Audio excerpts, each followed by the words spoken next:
He's throwing bread to the ducks? Oh my God! Good evening, everyone. This is Stone Gasman, live from New York City. And tonight we are going to be doing a double audio commentary tonight of two films. One that American audiences are probably very familiar with, which will be later.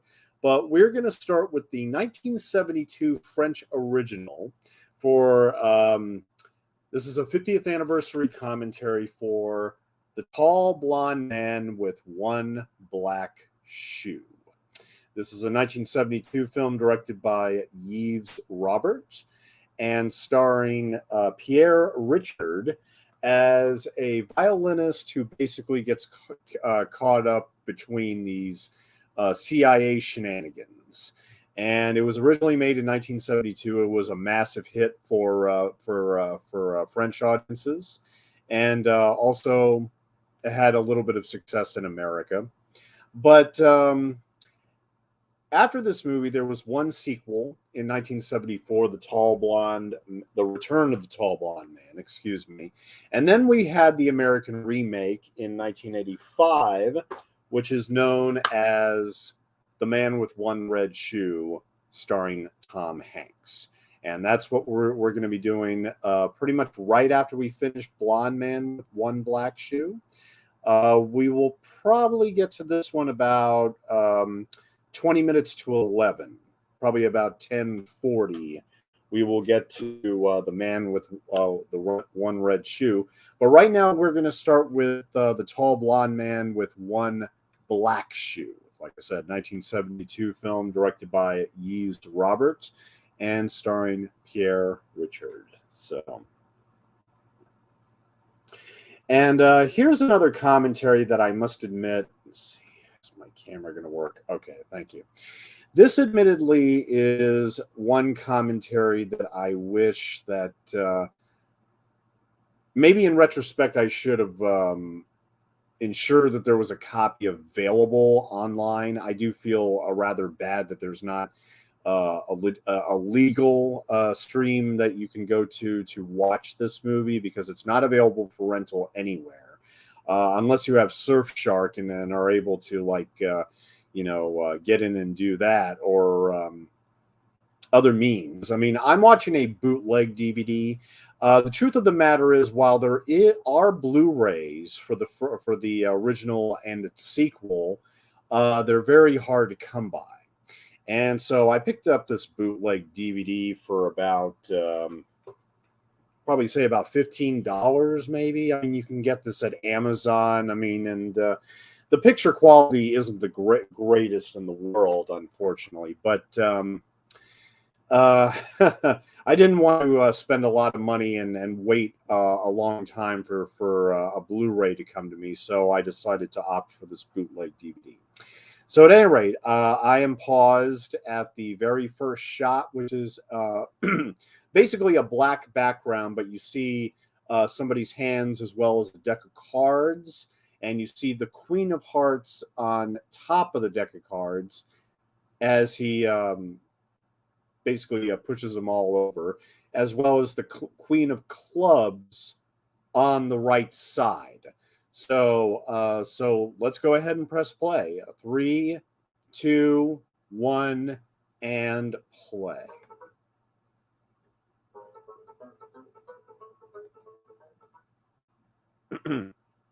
Yeah, I really like this opening sequence because there's not a lot of movies where you get the credits on playing cards, and I thought this was really neat. Obviously, they must have found somebody that was willing to do, make all these cards specifically for this opening sequence, which I kind of really like. But they also had to find somebody that was so fluid with their hands that Yves Robert, yep. Scenario original by Yves Robert and Francis Weber. We're going to be talking about them quite a bit as we go on here. Francis Weber and Yves Robert, both of them. Jean Aubé, Robert Castell. I mean, it's just very this is actually a really fun way to present the credits. I mean, I'm sure somebody said, "Hey, I know how we can present the credits to this movie. We'll just have them all on all the names on a deck of cards."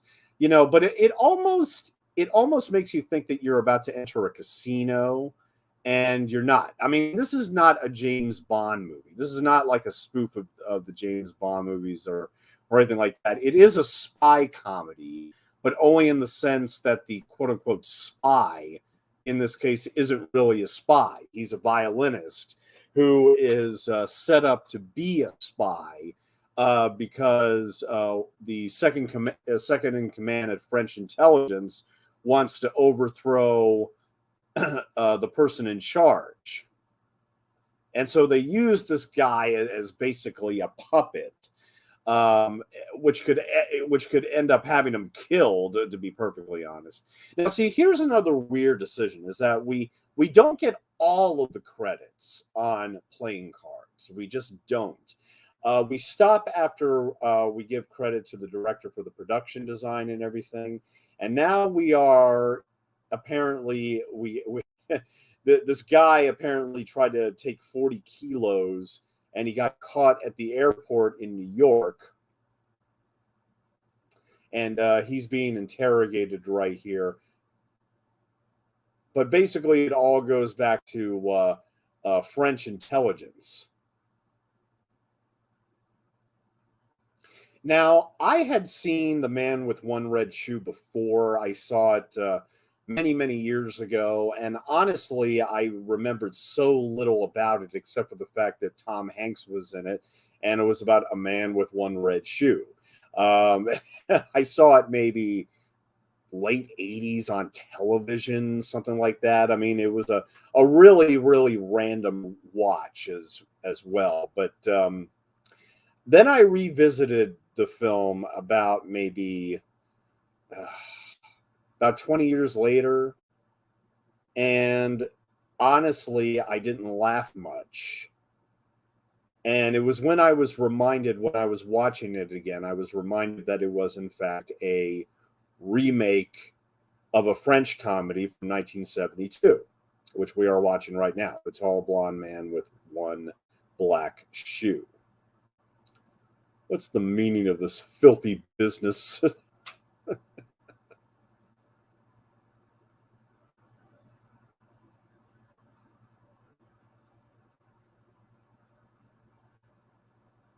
I mean, neither of these films necessarily worked for me as comedies, even though I laughed. I laughed a lot more in the French original film than I did the remake.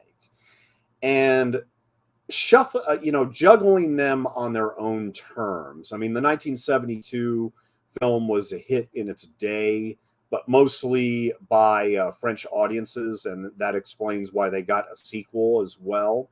And usually the reason for all these American remakes is essentially, okay, well, we can take this script and we can Americanize it. We could take, some bits of dialogue that are meant to be the funny bits, and we can Americanize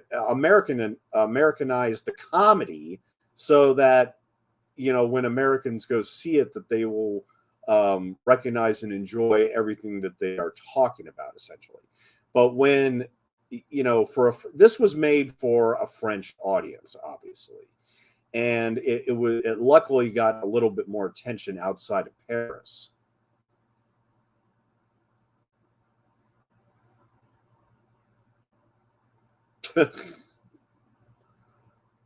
Well, that's all. And when I first watched The Tall Blonde Man with One Black Shoe, I honestly did not know what to expect. And honestly, it wasn't one of those situations where I was recognizing everything that was in Man with One Red Shoe and then applying. It was like, oh, I remember that. I was like, oh yeah, he wanted him to go pee with him and everything. No, it wasn't like that. It wasn't like that at all. The plot is very, very, very similar in both of these films. They're very, very similar. there's not a lot of changes except with some of the dialogue. And here again, some of that dialogue had to be Americanized so that it would work with an American audience. Now, we'll talk about the screenwriter who adapted this movie later, but I think it's important to understand who were the ones responsible for the making of this one. So let me go over here. So the Tall Blonde Man with One Black Shoe was directed by Yves Robert. He was born in 1920, passed away in 2002 at the age of 81. And he was also a screenwriter and a director and a producer, as well as an actor. In 1948, he made his motion picture debut with one of the secondary roles in the film Le Deux Dimanche. Within a few years, Robert was writing scripts, directing, and producing. His directorial efforts included several successful comedies for which he had written the screenplay. His 1962 film La Guerre de Bouton won France's Prix Jean Vigo. And his 1972 film La Grande Blonde avec un chasseur noir, which is what we are watching, won the Silver Bear at the 23rd Berlin International Film Festival in 1973. In 1976, Un Elephant sans Trompe Normand, starring his wife, earned him international acclaim. That film is translated as Pardon My Affair. And if I'm not mistaken, that was remade as The Woman in Red. Yes, Gene Wilder in 1984 basically wrote and directed a remake of this French movie called Pardon My Affair from 1976, directed by Yves Robert, who also directed Tall Blonde Man and its sequel.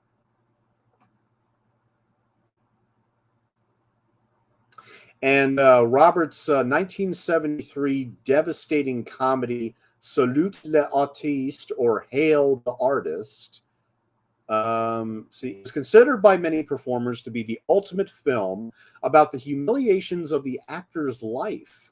In 1977, he directed another comedy, Nous ayons tout à perdre, which was nominated for a Caesar Award for Best Film.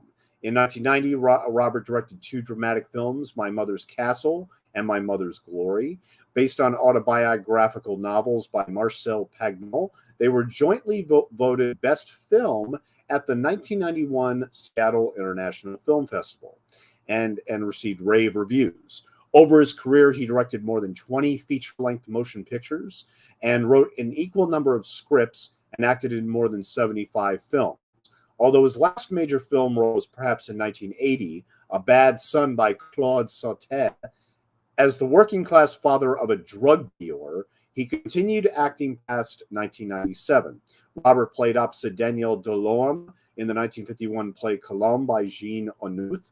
They married in 1956 and jointly formed the film production company La Guiville in 1961. La Guiville also released several films by Monty Python and Terry Gilliam, and we just did a commentary for and now for something completely different just a little bit ago, which was very influential into establishing the comedy troupe to French audiences. He died in Paris on May 10th, 2002 from a cerebral hemorrhage. He was buried in Montparnasse Cemetery with the epitaph, quote, "A man of joy, where visitors leave buttons of many colors." He was survived by Daniel and two of his children, Anne and Jean-Denis Robert, by first wife actress Rosie Vart. That month's Cannes Film Festival paid homage to his contributions to French film.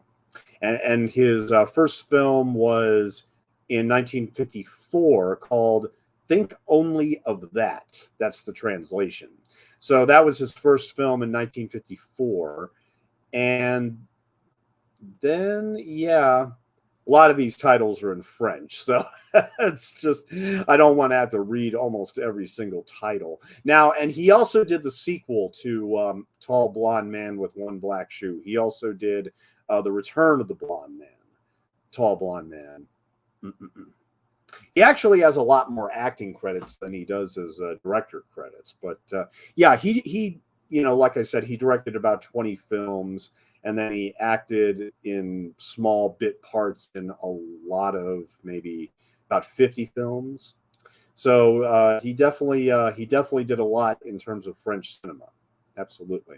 Now, his writing partner on this, however, is also well known, very well known, and that is a man by the name of Francis Weber. And he is still with us. He is 85 years old. He was born in 1937, and he is also a screenwriter, producer, but he's also a playwright. And he's written and directed both French and American films. 9 French language films, which he has been involved as either writer or director, or both have been remade as English language Hollywood films. Like I said, this is kind of like a little cottage industry for the American film industries, to take all these French films. There was Claude Chabrol's Cousin Cuisine. That was remade with Cousins, with Ted Danson. What else there was? There was a slew of them. Pure Luck with Martin Short. That's a remake. Three Fugitives with Nick Nolte. That's another remake of a French movie. Unfaithful, which I actually think is one of the few that I own. I have that on Blu-ray. That's a remake of a French movie. So yeah, I mean, throughout the 70s and 80s, Three Men and a Baby. That was probably the biggest one of all, because that was one of the biggest box office hits of 1987. And that was most definitely a remake of a French film, also Francis Weber being involved. So, and Father's Day, The Birdcage, The Toy, all those based on French films. Dinner for Schmucks, and La Doublière, or The Valet. He also wrote the screenplay for My Father the Hero, the 1994 American remake of the French language film Mon Père c'est Héros. Some of his screenplays started as theater plays. This theatrical experience contributes to his film's light, tight structure, resulting in what has been called marvels of economy. Many of his French comedies feature recurring types of characters named Francois Pignon, a bungler, and Francois Perrin, a bully.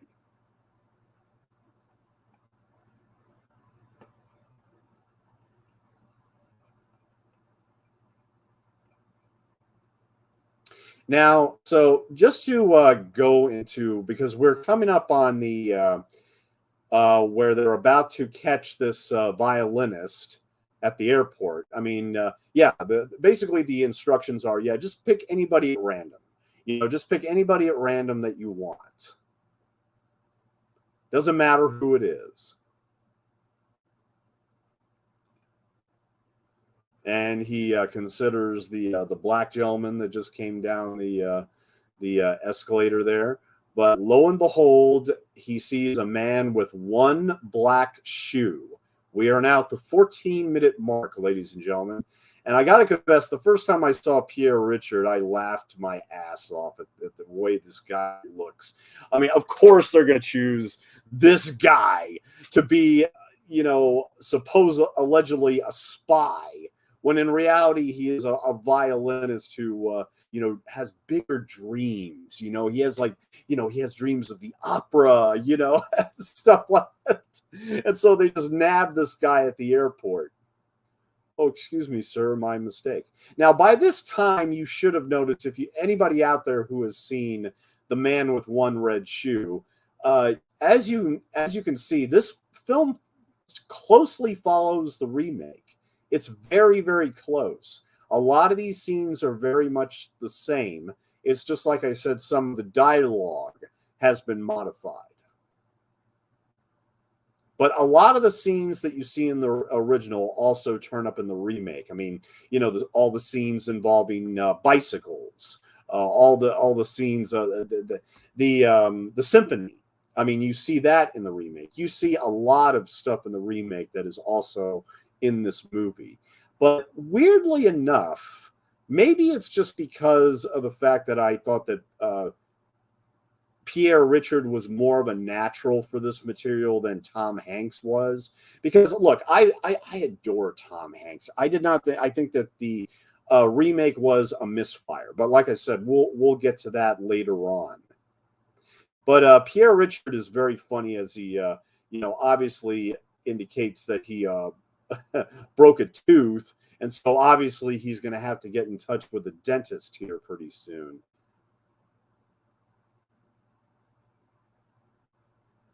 Obviously, whatever he put in his mouth, he thought that it was some like harmless candy, but unfortunately, it has now affected one of his teeth, and now he's got a problem here.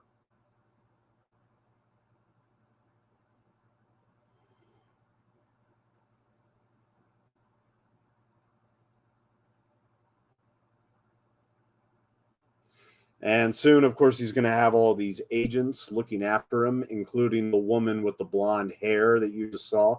In the remake, she's played by Laurie Singer, but in this movie, she's played by Mireille Darc, born in 1938, passed away in 2017 at the age of 79. And she was a French model and actress.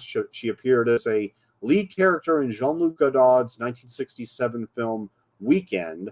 Darc was a Knight of the Legion of Honor and Commander of the National Order of Merit. Alain Delon was her longtime co-star and companion from 1968 and 1983, actually. Yeah, for a long time.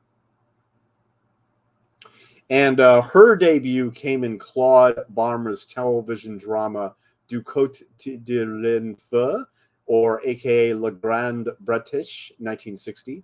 Her first leading role came in another production for French television, Jean Prat's Haute Claire, and she starred in Jean-Luc Godard's Weekend as Corinne, her highest profile role for international critics, as Christine in Tall Blonde Man with One Black Shoe.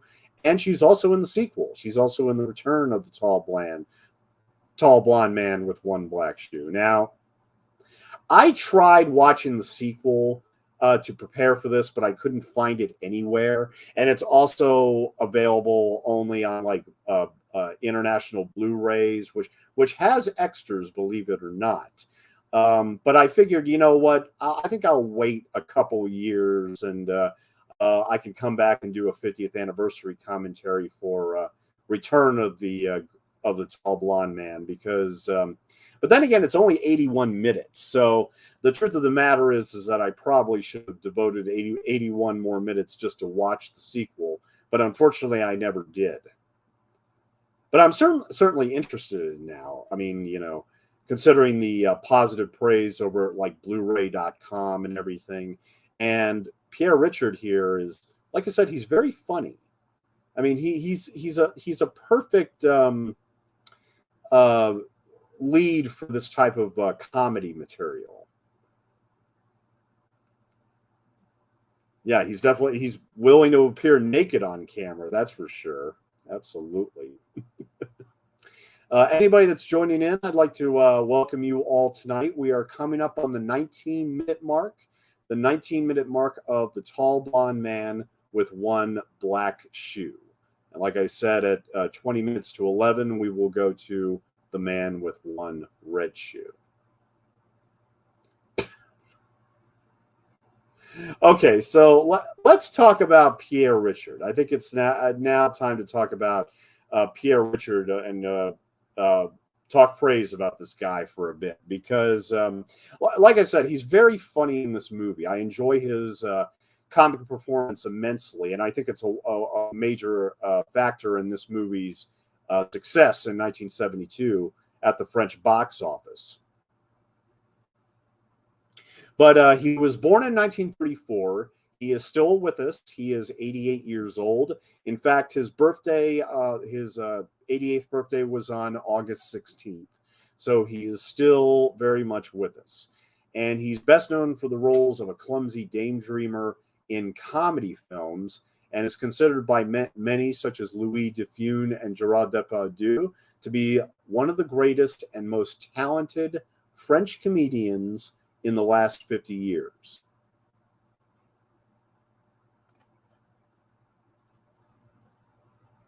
Now, see, Diving even more into Pierre Richard here, after a short stint as an extra on Jean Valot's Théâtre National Populaire, Pierre Richard started his career with Antoine Roussier, and to augment his income, created a comedy duet with Victor Lenoir.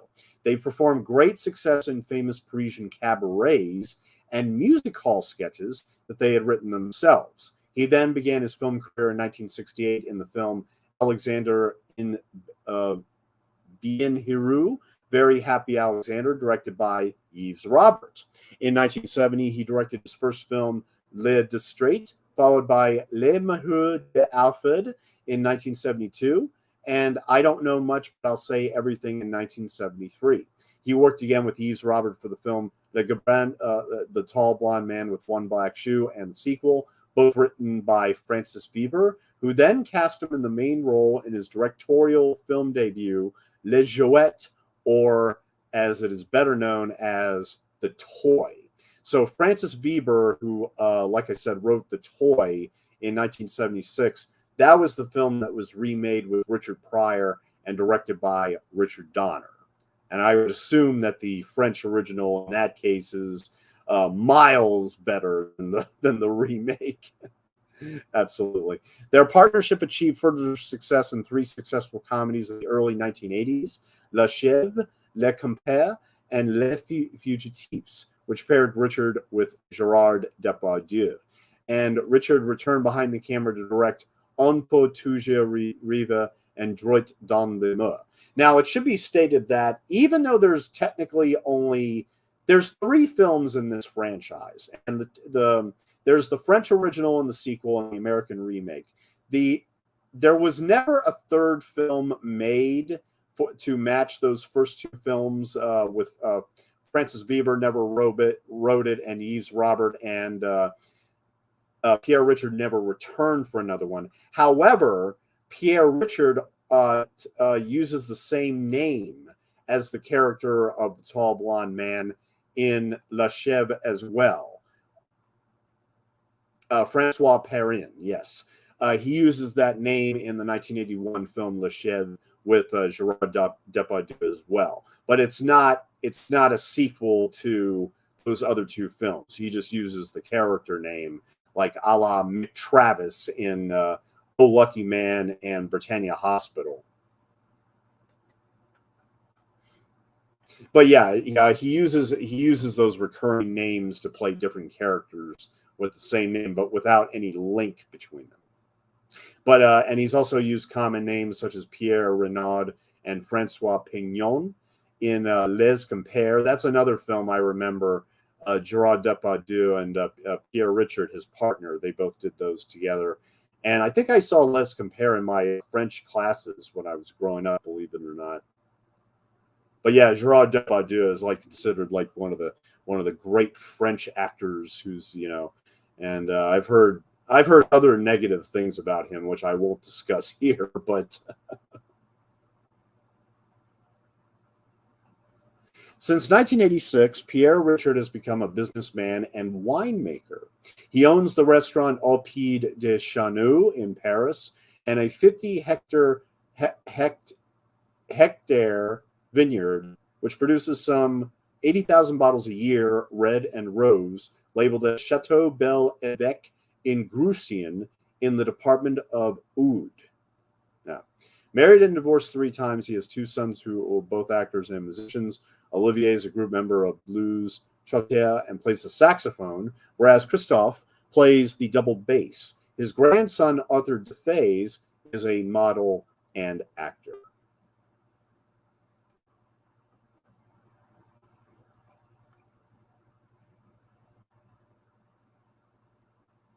Now, okay, let's see.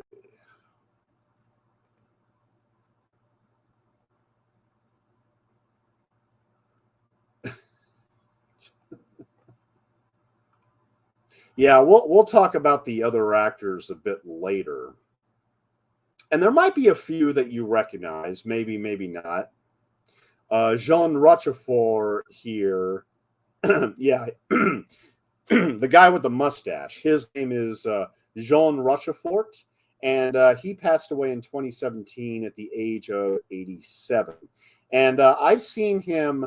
He won an honorary Oscar in 1999, but the film that I remember him from primarily is a 1975 79 film called French Postcards, from the director, excuse me, from the writers of American Graffiti and Howard the Duck and Indiana Jones and the Temple of Doom. And that was basically about American exchange students spending the summer in Paris. And Jean Rochefort was in that. But he had been acting since the 1950s, the late 1950s. And he appeared in pictures like The Bread Peddler and, Beautiful Families, The Devil by the Tail.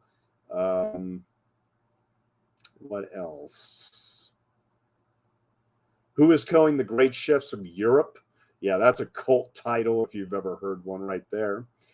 French Postcards. Frankenstein 90, where he played Victor Frankenstein in that. Now, we'll see this slideshow again a bit more updated in the 85 remake, The Man with One Red Shoe. But that's what I'm saying. Literally, like every scene in this movie, you will see later in the Red Shoe movie. It's pretty amazing how these scripts line up, and yet one is clearly more successful than the other. Is it a French thing? Maybe we just can't recreate what the French create. Or maybe we're just lazy and just can't think of original properties to go for. Yeah, probably. Lost his virginity to the head nurse. Oh. And of course, we had to get her reaction to that. I am sending you a kiss. I am thinking of you. Once cured, he went to the Paris Conservatory, 28 months in the army, and ended up playing in the Navy Band of all things. All right. First violin in an orchestra in 5 years, which often takes him out of the country.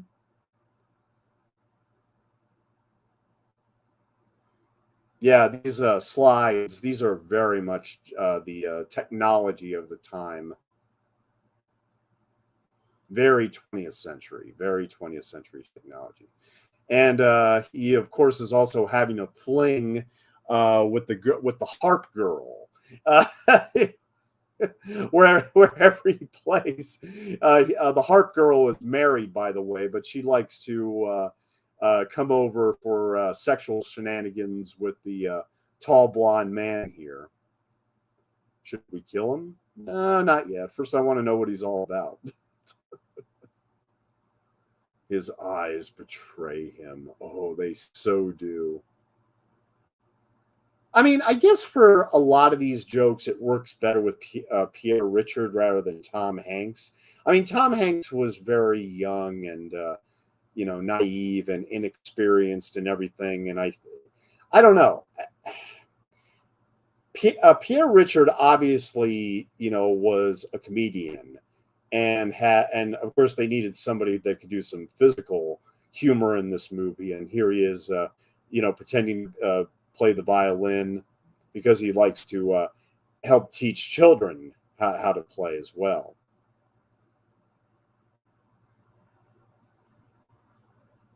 So this is very much like a mistaken identity comedy with a lot of physical gags and everything. Although. Some of the funniest moments are just what they overhear through the microphones and everything. Yeah, Pierre Richard is a clown, all right. He does a lot of random shit in this movie that is just so funny.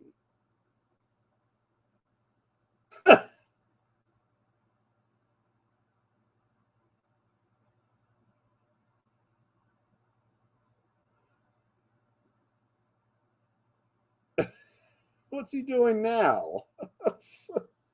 Yeah, exactly.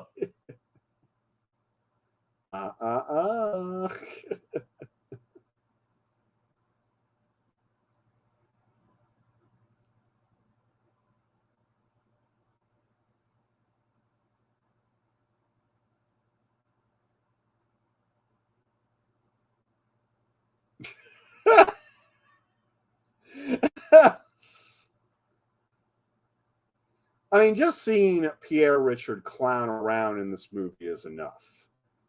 I don't think this is a great comedy. I don't think this is a classic by any stretch of the imagination, even though it was a very much a success in 1972.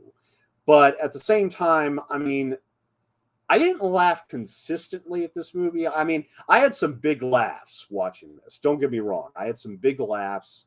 I kind of felt like at the end, I kind of felt, the whole premise of in the first place of, this guy being used by all these power players. I don't know. There's just something. Maybe it's just me. I don't know. There's something rather absurd about it. We all know that CIA and the alphabet soup in Washington D.C. and as well as French intelligence or MI6. I mean, they're very shadowy and like there are always bystanders that end up being collateral damage. Sure, but I mean, I don't know. I think the French are able to stretch this premise as far as it can. I mean, and here again, this movie is only 89 minutes, and I think it works very well at that, that runtime. I mean, most comedies do. With this film in particular, I mean, I struggled with the remake, but I didn't quite struggle with this one as much. It's just, I think that the gags are delivered better in this movie. I think the comedy is a bit more effective in this movie than the remake. And that's just me personally. But at the same time, I can see most Americans going for the remake just because of the cast. Hello, my love. How about those glasses? Yeah, but I mean, they're both wearing glasses, so.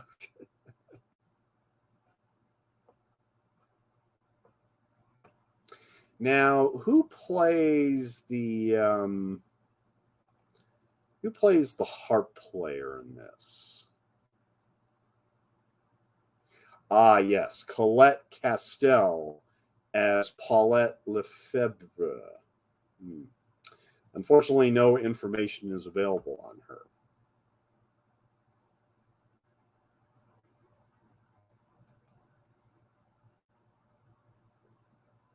Please leave my shirt alone.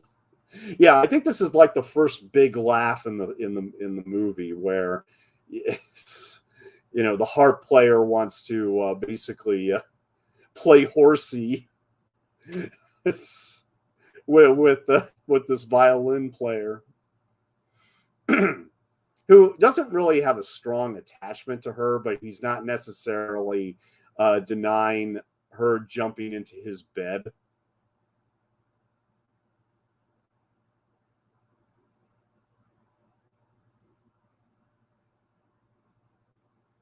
Play horsey. No. Yes, play the horse. Yeah, things are getting quite kinky in there. That's kinky French humor there for you. Just. Although I gotta confess, I prefer the horse gags over the Tarzan gags. I'm sorry, I do. I do prefer the horse gags instead.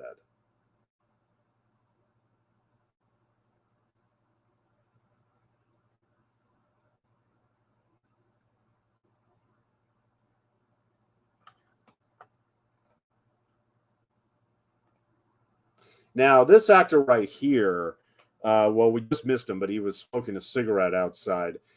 He plays Parash, and see, he was born in Argenteuil in 1931 and lived for 74 years. Passed away in 2005, and he appeared in more than 90 movies. He started out in 1966 in the very famous French movie A Man and a Woman, as well as another film he did called Diamond Safari, and then The Thief of Paris, The Return of Monte Cristo, The Crook, Les Malheur d'Alfred, which I believe I mentioned before. Violin at the Ball, The Phantom of Liberty. He was also in the sequel, Return of the Tall Blonde Man. Wings of the Dove. He was actually in an adaptation of The Wings of the Dove in 1981.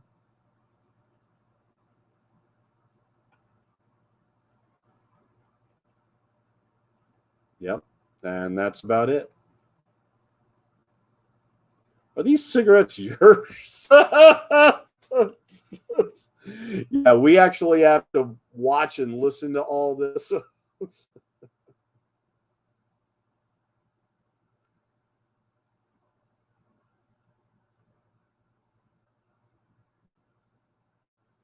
He's setting the trap himself. Yeah, I mean,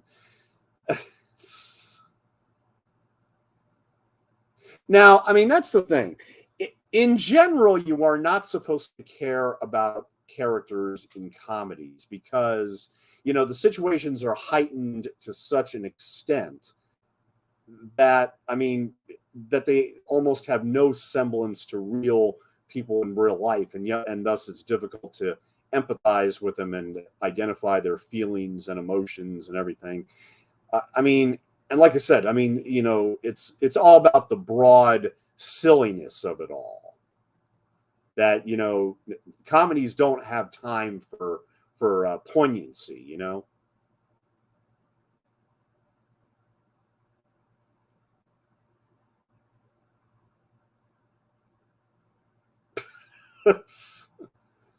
Dealing with a lot of physical humor.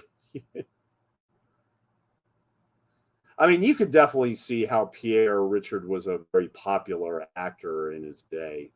Very popular guy.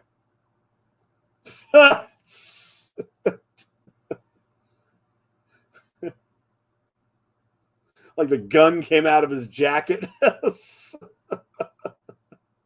The bike sequence. I've been waiting for this one right here. Now, as you will remember in the remake, Tom Hanks and his buddy James Belushi, who plays this role, they had several bike sequences with the CIA trailing them and everything. But in this one, I think it's even funnier. I just like how it's edited better in this one.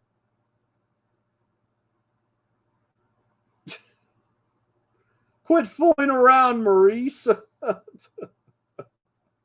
Yeah, I'm not going to wait. I'm going to pick up the bike and I'm going to go across the sidewalk. They got to deal with a flat tire. And I particularly love this line right here. I particularly love this line where he says, how do we follow bikes in the city? Like, seriously, how do you tail? Exactly, because you have to deal all this and you have to stop and everything. It's like, or he might have a leaky valve. Or else the rubber is porous.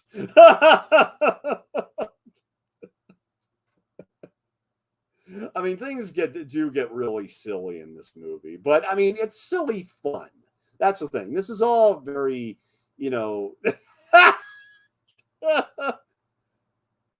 comedy is all about reaction. It's all about reaction. Well, what do we have here? Oh yeah, all our tires are flat. Well, that's because the rubber's no good. I mean, the raw material. Pre-war rubber. Now that was something else. And they just give the man a cigar. It's going to be a long day. Yep. The other agent says, yeah, the guy that the bike is completely shot.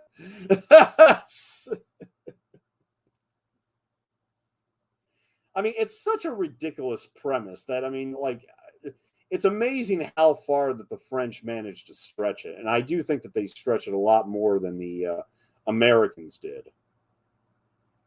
But like I said, that, Red Shoe does have its own pleasures, and we'll get to that later.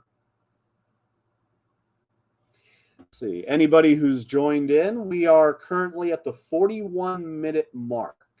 We are currently at the 41-minute mark of the tall blonde man with one black shoe. And it's going to be over before we know it.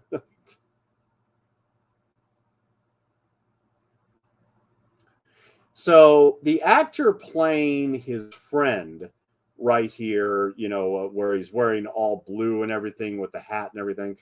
This is an actor by the name of Jean Carmet. And he was born in 1920, passed away in 1994 at the age of 73. And he began working on the stage and then in film in the early 1940s, becoming a very popular comedic actor in his native country.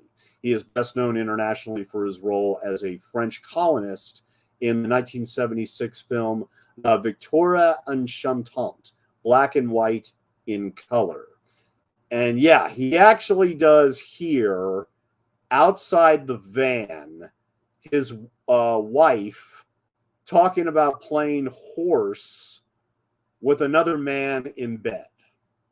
Now, I question if a man outside would be able to hear that unless they had it on like stereo blaring out of with like speakers and everything. I highly doubt in a closed van like that he would be able to hear it. But and so yeah, and you have all this physical humor with the toothpaste being replaced with the shaving cream, and we'll see later about with the toilet, he has to flush the toilet every time he just wants to wash his hands, and then when he uses the shower, that's what takes care of the toilet. Paulette sleeps with a florist. I heard them in the back of a delivery truck. Yeah, he actually thinks his wife is fucking a florist in the back of a delivery truck driving around town. It was like, oh, and you're blowing bubbles, don't you? Somebody put my shaving cream in the toothpaste.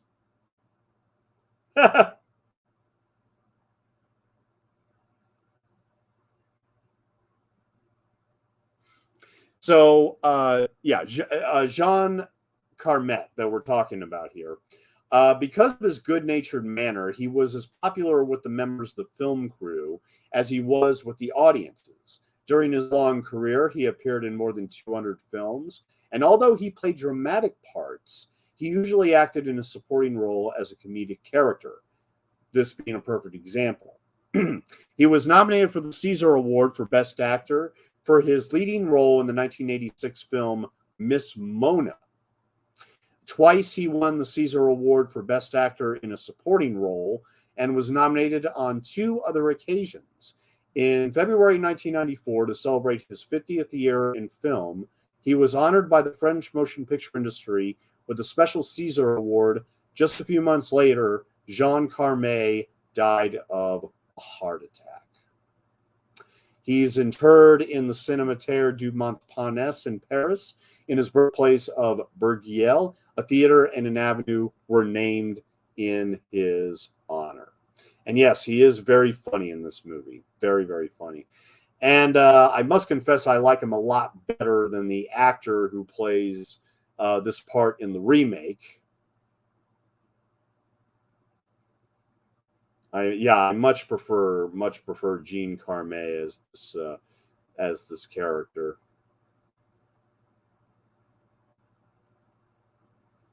She's been at home for an hour with my mother.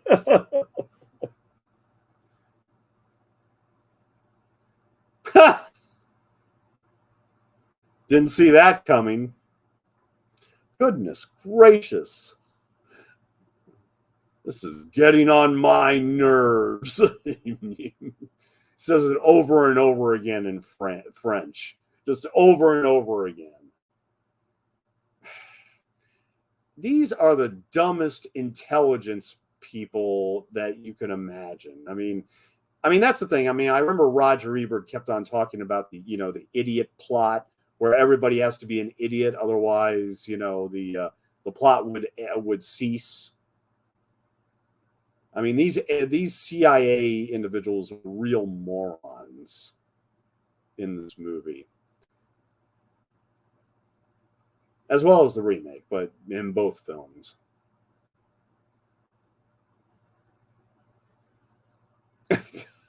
I Pierre Richard does this weird like popping thing. He's like, I mean, do I have any more bubbles? No more bubbles. Okay, good, good, good. I'm good.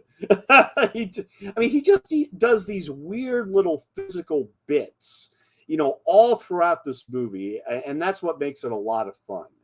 It really does.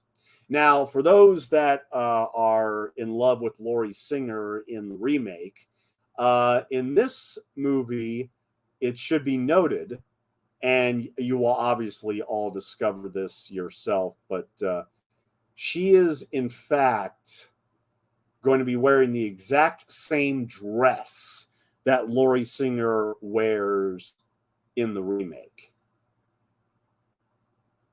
I mean, it's basically cut exactly the same way. Exactly the same way. Excuse me, I'll have some of my spice cider from Trader Joe's.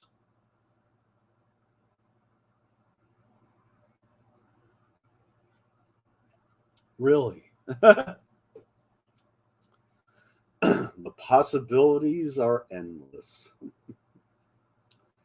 And of course, he's just bewildered that this bombshell of a woman, just comes into his life out of nowhere.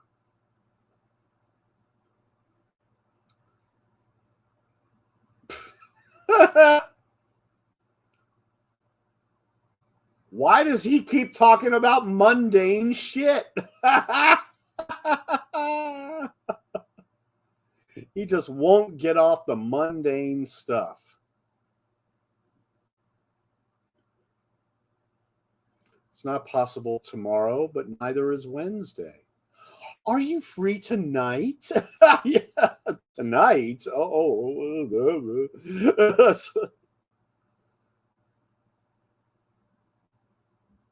My address. Yes.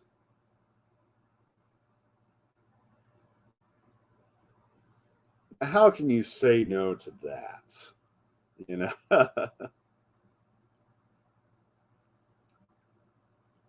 Yeah, very, very beautiful woman. Very beautiful French model. I go to bed late. See you then. All right, now she's leaving. Yes, yes, yes.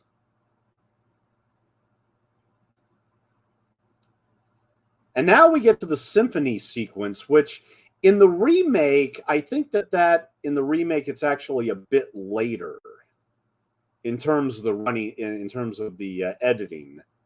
I think the concert is actually a little bit further closer to the ending than it is here in the original. And I realized, watching this movie that, I mean, it doesn't happen often, I'm sure. And like I said, audiences probably never even catch it. But a lot of times with these musicians, they have to communicate each other with facial reactions.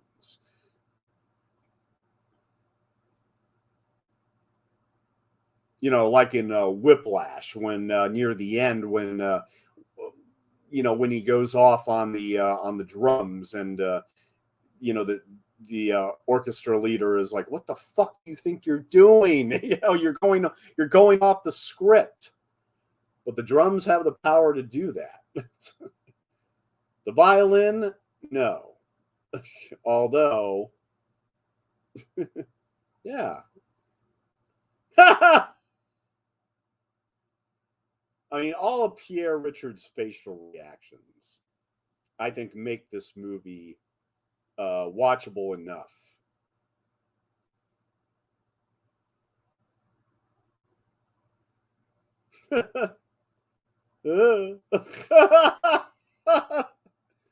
I mean, yeah, just the looks that they're giving each other are all over the orchestra are very, very funny. And you know what? I can't think of another movie where I've seen that kind of device used for comedy. I don't think I have.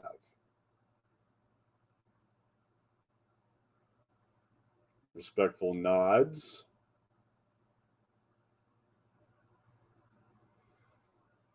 Yeah, yeah, one CIA agent executive just wants another guy's job. That's essentially the reason why all this is happening. Here again, I just think it's a pretty flimsy premise to hang a comedy on, but it arguably works better in this movie than it does the remake.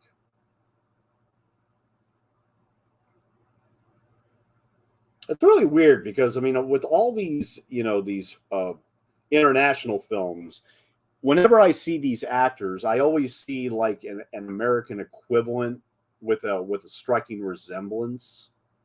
It's very very weird. And then I start asking myself, well, wait a minute, who does they look like? Well, it's irrelevant. It's irrelevant to the movie.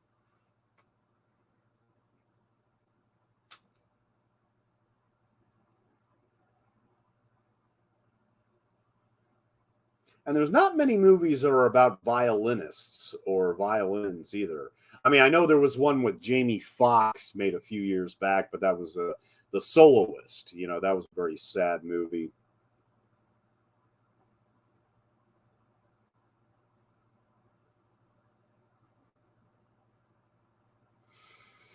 Coming over to see the lady tonight? Yes, he's here. All set up, ready to go. Now, Pierre Richard is going to, seriously adore this setup room with all of these musical instruments and these musical accompaniments,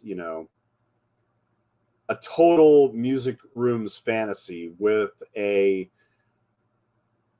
yeah, that dress was in the remake. There are a lot of wet blankets. Very, very nice butt crack indeed. Very, very nice butt crack. And she is super skinny. Look at that. Wow. Like I said, she was a model. There's some very pretty things. Yeah, he goes up to play the piano. Yes. I wouldn't say that's the prettiest thing in there, but yeah. Like I said, total fantasy. I could see, a lot of males in the audience looking at this as a total fantasy. Like, okay, he doesn't know he's being, treated as a fake spy, and so he gets involved with, these beautiful women and all these, being monitored and recorded and everything. I mean, yeah, I think this scene happens a lot later in the remake. All this right here where they're monitoring him and everything, this is all past the hour mark in the remake, but here they are 54 minutes in. And yes, we are at the 54-minute mark of the tall blonde man with one black shoe. Yeah, I mean, if he's going to smoke, we might as well all smoke,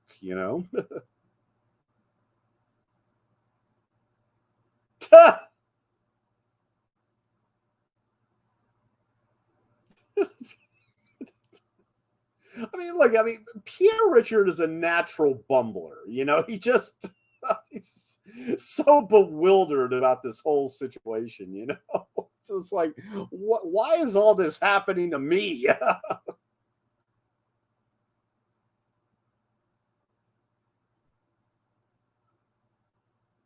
No, I'm not hungry.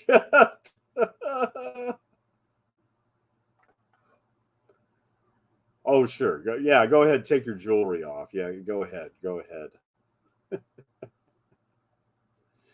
Uh, hmm. Now, as I said, this film was a hit in its day, and it won several awards. Although, hmm, although at Rotten Tomatoes, it only has a score of 67%. I mean, barely fresh. A barely fresh 67%. And there's only a few reviews. There's only like 6 reviews that they have registered at the site. but luckily 4 out of 6 of them are positive. One negative, or rather it's being treated as a negative review, though, of the bunch is the Roger Ebert review. He gave a Tall Blonde Man with One Black Shoe, he gave it 2.5 stars. I probably would have given it 3, but yeah, he gave it 2.5. The espionage chef gives his agent instructions that are simple but puzzling. He has to go to the airport and choose a man. Doesn't matter who the man is. Then he has to indicate he knows the man and leave. The plan is that a rival faction within the espionage machine will think the man is important. The faction will follow the man, and the chief's agents will follow the faction's agents. Very simple. And in the meantime, the chief will discover that his assistant has more agents than he was supposed to. I didn't realize, he reflects at one point, that I had so many men working for me. It's all routine in the espionage game, I guess, except for the guy who gets picked at random at the airport. He goes through about a day and a half of, shall we say, the most alarming events. He is seduced by a lovely spy, several men are killed, and then concealed in his apartment, his affair with his best friend's wife is broadcast from a laundry truck, and he is very nearly raped by a bagpipe. Yes, that all happens. All because he has one black shoe and one brown shoe. Their mates were nailed to the floor as a practical joke in Munich, you see, and so he had to fly back to Paris unmatched. That's how The Tall Blonde Man with One Black Shoe begins, and that also explains the title, although why nobody mentions the brown shoe, I can't think. And the comedy is essentially working out of the various situations you get yourself into when the entire national spy system has chosen you as its unwitting battlefield.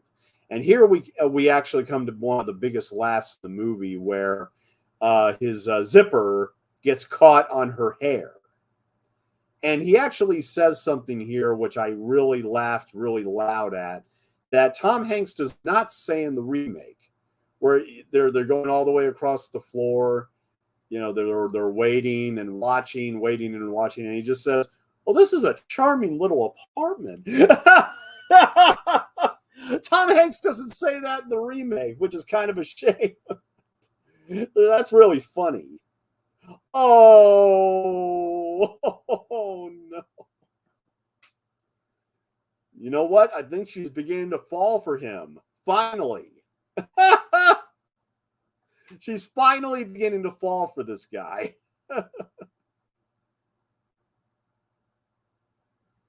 With a lovely, I guess, orange frock that she has on. Okay, forgive me. I want to correct something from earlier.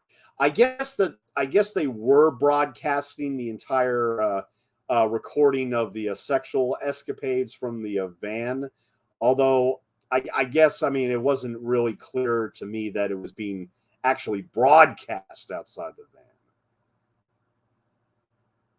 So that would explain how he could hear it outside the van. I thought they were just listening to it inside the van without it being broadcast, basically. But so yeah, like I said, he's about very nearly raped by a bagpipe. That's exactly what's about to happen here. Their mates were nailed to the yes. And also explains the title, although why nobody mentions the brown shoe, I can't think. Roger, shut up. And the comedy is essentially working out of the various situations you get yourself into when the entire national spy system has you chosen its unwitting battlefield. The spies in the movie are fairly clever. They don't have to go to the CIA for wigs and false mustaches anyway, but they're confounded by their absolute belief that the tall blonde man must be important. He isn't. As played by Pierre Richard, who seems perpetually astonished to have gotten up in the morning, he's a perplexed Janio concert violinist who always seems about to fall over. Inadvertently, of course, he isn't at all cool, especially not when he loses his match with the bagpipe, which bloodies his nose, as it does right here, but he seems totally oblivious to the intrigue going on around him. That's because he is oblivious, but the spies don't know that, and they admire his total professionalism. Yeah, that's one of the big jokes about this movie and this entire premise, is that they admire the guy's professionalism as he basically pretends to, be a spy at the same time. Uh, his detachment, his skill in seeming to lead such an ordinary life, his cunning in going to lunch instead of the dentist. So the premise is good, and there are a bunch of good laughs in the movie, but in the end, it's not really a superior comedy. I agree with that. It's too slack for my taste. If I can't be nearly freaked out by Mel Brooks or Woody Allen, and my taste in recent movie comedy runs towards the elaborate conceits of Jacques Tati, as his two films that played here in 1973, Traffic and Playtime, Tall Blonde Man is just too relaxed, too confident of its own cool. Comedy has to take more risks than this one does. I actually agree with that too. I actually do agree with that as well. On the same bill at the cinema, however, is a perfect example of comedy that does take risks and does work. Richard Lester's classic early short comedy, the running, jumping, and standing still film, in which Peter Sellers, Spike Mulligan, and others can be seen doing totally senseless things with manic determination in an empty field. The Lester short is British in the same sense that Tall Blonde Man is French, which is to say that the British... Oh yeah, I was distracted. Yeah, I was just distracted by the agent that just got into bed naked there. Yeah. A cup of coffee, sir? Oh, no cup of coffee right now. No. The Lester short is British in the same way that Tall Blonde Man is French, which is to say that the British, when they are not being proper, enjoy being eccentric, while the French do not often seem to enjoy either, except as their duty. So that's what Roger Ebert thought of Tall Blonde Man with One Black Shoe. I mean, very mixed review. Like I said, I would lean more towards 3 stars, like 3 out of 4 stars for this movie, which is what Leonard Maltin gave it in his movie guide. And for the remake, he gave it 2 stars. Although for the remake, I'd probably be a tad more generous and give it 2.5. I'd probably be just a tad more generous than Leonard Maltin for the remake.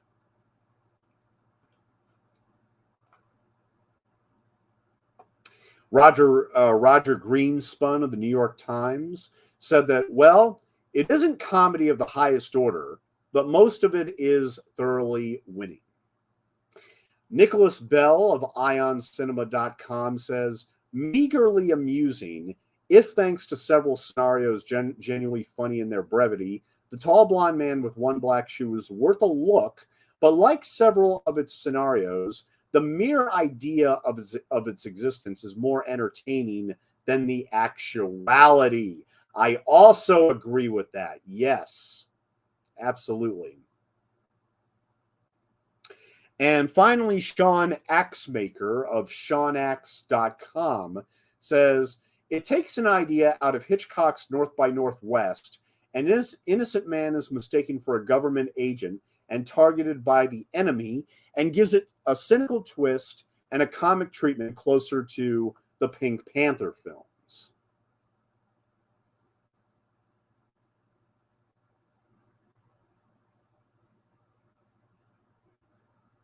I mean, you're just kind of waiting for, these guys to react at anything that happens right here. But of course, we have to have Pierre Richard do something else very funny and outrageous and everything. And so I'm not only a violinist, I'm a composer. I compose. What? Yes, I'm a composer, but nobody knows it. Well, my God!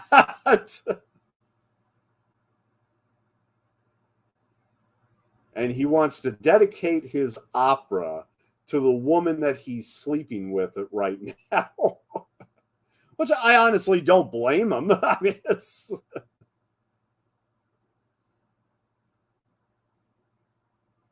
She reminds me of in a weird way, these characters kind of remind me of the characters of Chuck and Sarah from the TV series Chuck.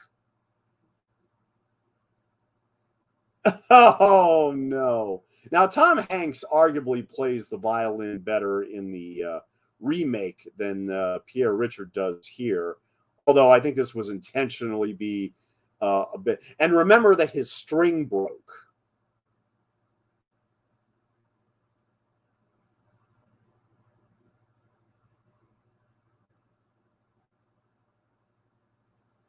Oh, it's just not the right time.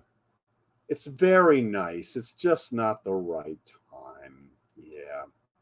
So we are 1 hour and 6 minutes into Tall Blonde Man with One Black Shoe. And we have approximately 23 minutes left to go. Approximately 23 minutes left to go with the Tall Blonde Man with One Black Shoe. We're going to take a 5-minute break as soon as the movie's over. And so I can set up Man with One Red Shoe. And I look forward to talking about the remake just largely because of the cast. I mean, one aspect of the remake I do like better than this is the cast. But then again, I mean, I'm being as American as I am, I do prefer Dabney Coleman and Garrett Graham and some of those other actors, who I look forward to talking about.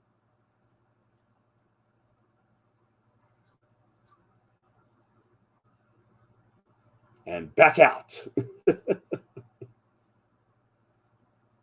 I like that right there. That look right there. It's like, take him to the house.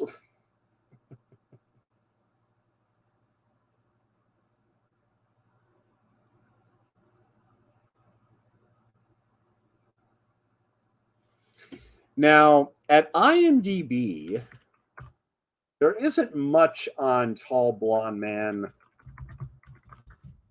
to reveal. However,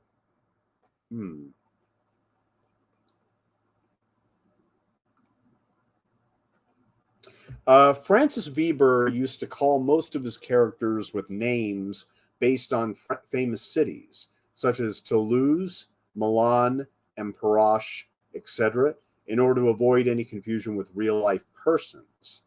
Well, that's actually smart. That's actually smart. The awesome-looking turntable in Colonel Toulouse's flat is an IMF transcription 300, one of the rarest turntables in the 1970s. Oh. Hands playing cards in the opening credits are those of Gerard Majax, who also plays a small role in the film. Actor initially considered for playing François Perron, aka Le Grand Blond, was actually Claude Rich. And finally, Marielle Drac's dress, open on the back, was, for many critics and audiences, the trademark of the film. Pierre Richard himself was not warned about it, and when the scene was shot, when Mireille Darc turning her back to him, his surprise was real for the camera. It definitely looked real. It definitely looked like a real reaction. Absolutely. Definitely. Now, let's see. There are 30 reviews. There are actually quite a bit of reviews, and they're all very, very strong.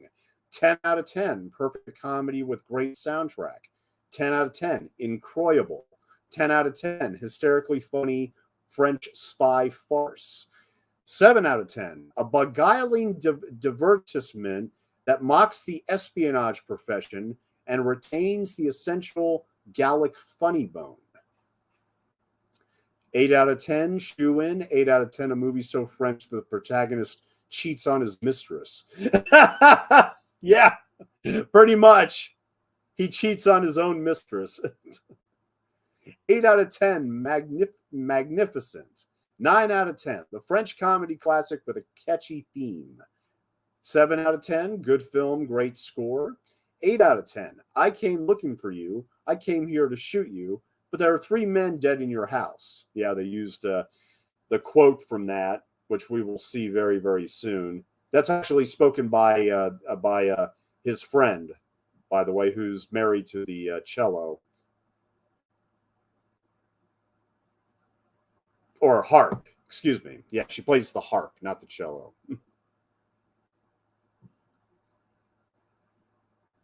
It looks as if you've gotten what you were after. Milan has gone crazy, and the violinist is condemned. I mean, I saw this movie for the very first time today, and I struggled with it in the beginning, but soon I just started laughing, and I laughed pretty much all the way till the very end. Had some pretty big laughs in this movie, and I can definitely see why it was a hit in 1972. I can definitely see why it was a hit.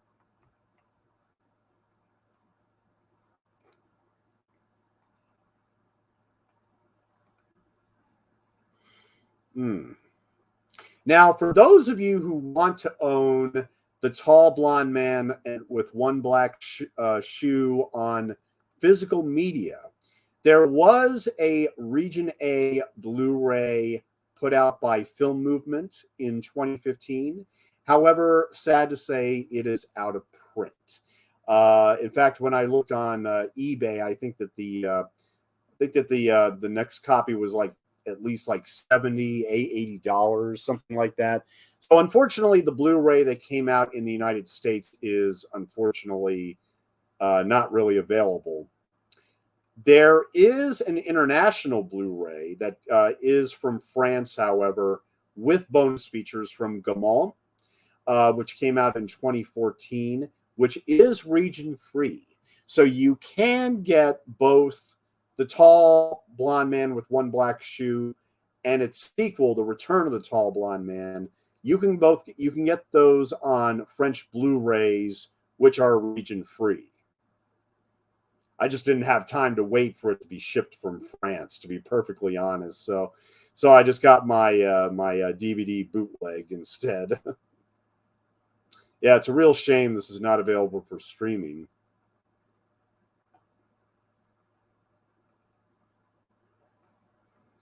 And Dr. Svet Atanasov, he gave Tall Blonde Man with One Black Shoe 4.5 stars. 4.5 stars out of 5. His assessment of it is, this is one of the very best French comedies from the early 1970s. It is wonderfully scripted, and the cast is exceptional.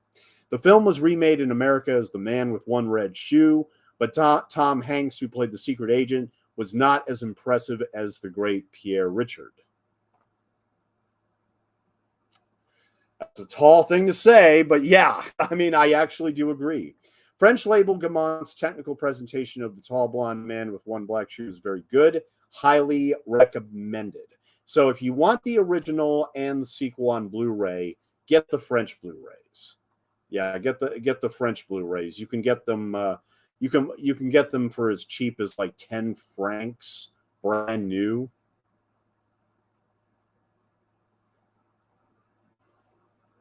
And like in the remake, hey, there are 3 dead men in your apartment. Yeah.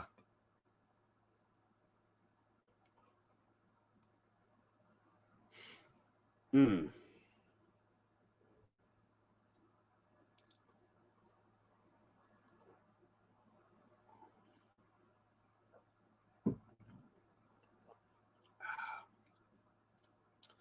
And we're coming up here on 1 hour and 15 minutes. 1 hour and 15 minutes in The Tall Blonde Man and with one black shoe. Oh, Dan, how you doing tonight, sir? And Planet CHH, always great to see you as well. Hope you're both having a great weekend. And I'm going to order some of those candles. One of these days, I'm going to order some of those candles. So I promise you, Christian, I'm going to get some of those candles. I do need them. I do need them.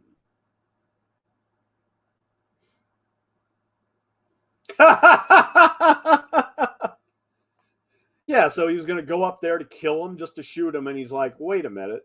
There's already 3 dead guys up here. Like, what the hell? He double checks. He's like, yeah. She's a beautiful young blonde. She was here 3 minutes ago.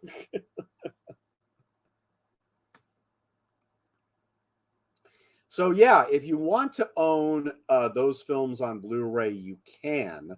Unfortunately, the remake, I don't believe, is available on Blu-ray. It's not. You have to get the Man with One Red Shoe on regular DVD, or I think you can stream Man with One Red Shoe though.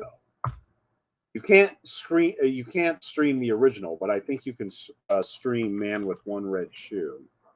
Let me double check. Prime Video.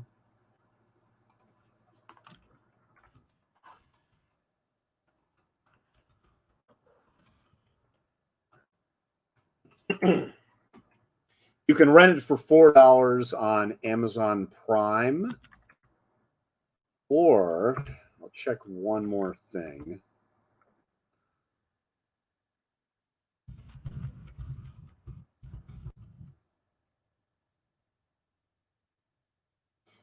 And you can rent it on YouTube as well. Yeah. So yeah, so if you want these films on physical media, just get the Blu-rays. Just get the French Blu-rays. Get them imported over and everything. And like I said, I like this film enough. I like this movie enough that I would want to do the sequel in a couple years. And so that's exactly what I'm going to do. So in 2024, stand by for a 50th anniversary commentary for the return of the tall blonde man with one black shoe, which actually has a reception that's almost as positive as the original. Yeah. I'm not thirsty. I'll get some water. No, I'm not thirsty.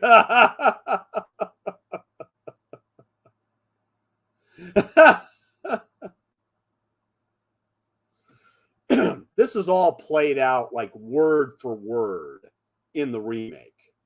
It's all played out word for word.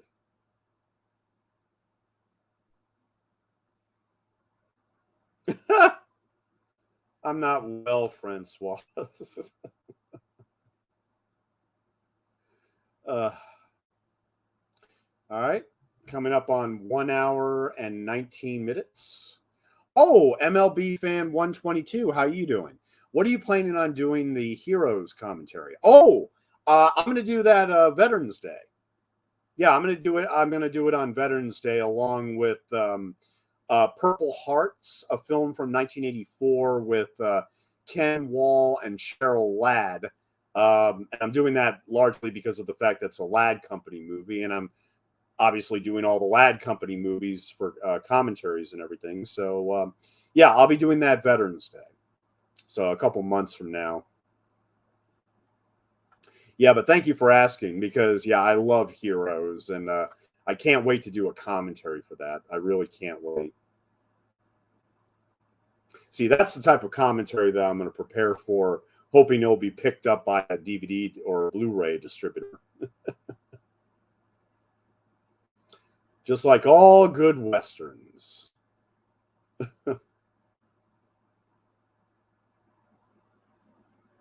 Will you come with me to pee? Oh, honestly. It's just now that gag is just as funny in the remake as it is here. You know, oh, I gotta pee. Oh, for God's sake. Will you come with me while I pee? Will you come with me while I pee? And here we are wrapping up the tall blonde man with one black shoe. Like I said, we're going to take a break, about a 5-minute break, get everything set up for the man with one red shoe. Mm-hmm. Yeah, so like I said, if you want these films, get the French Blu-rays, because who knows how long they are going to be available for. And the American Blu-ray that came out for the original is already out of print. So yeah, if you want these, get those French Blu-rays. Oh, how pure luck that had to happen. Purest of luck. The purest of luck. Well, comedy is all subjective. I can see this film not making a lot of people laugh, but I laughed. I laughed quite a bit. The thing is, I just laughed more here than I did with the remake. Oh no! You're going the wrong way. And yeah, I wasn't expecting that either for the sign to turn. I wasn't expecting that at all.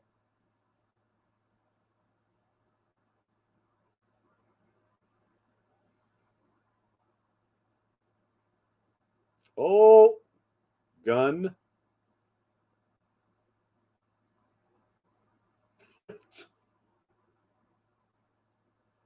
And I think, is there anything else about this movie that needs to be discussed? Anything at all? I will check something else here.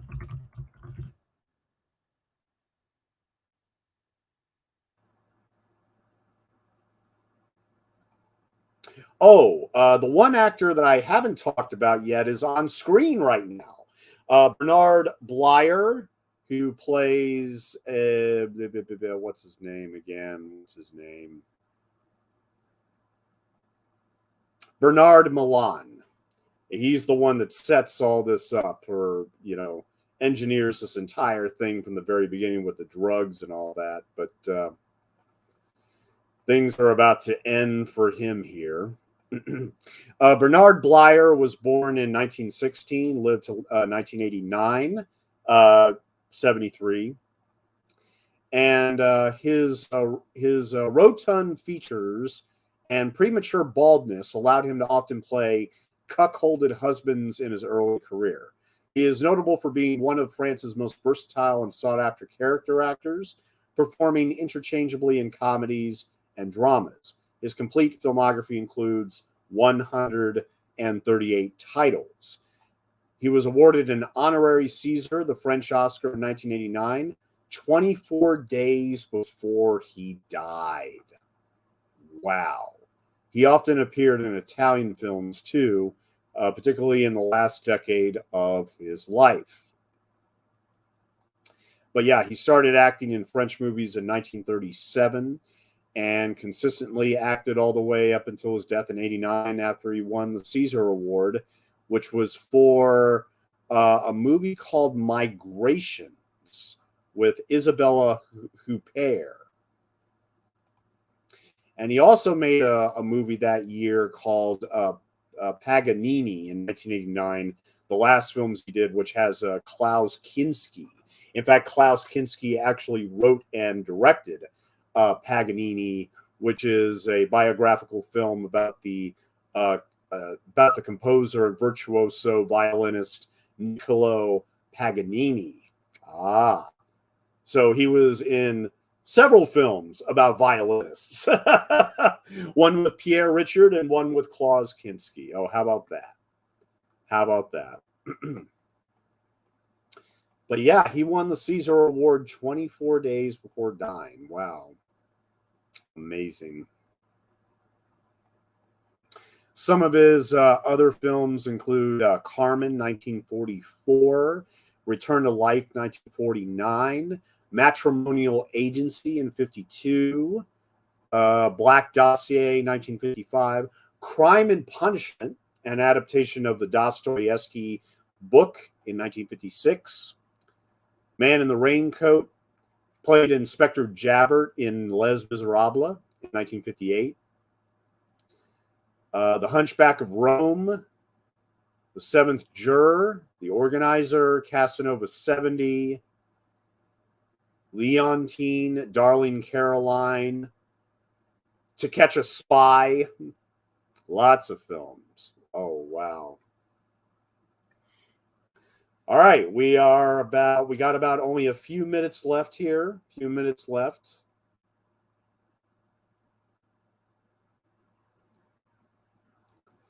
So yeah, this was a very interesting journey back in time. And like I said, I probably would never even heard of this movie ever if it wasn't for the man with one red shoe. But after watching the original, yeah, I think the original is just executed better in terms of its humor and its lead performance, and just for the fact that I just laugh more at this one than I do with the remake. But like I said, we're getting there. We're getting there. Have a good trip. Be good tonight in Munich. And so, just wrap up this little story where Pierre Richard is reunited with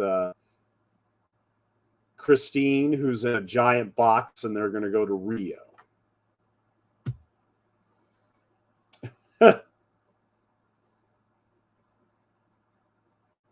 There's the coat. Yep, there's the coat. And this is how we're going to end the tall blonde man with one black shoe. Him pushing this giant case, luggage box with her inside. Do you love me? Oh, I love you. Yes.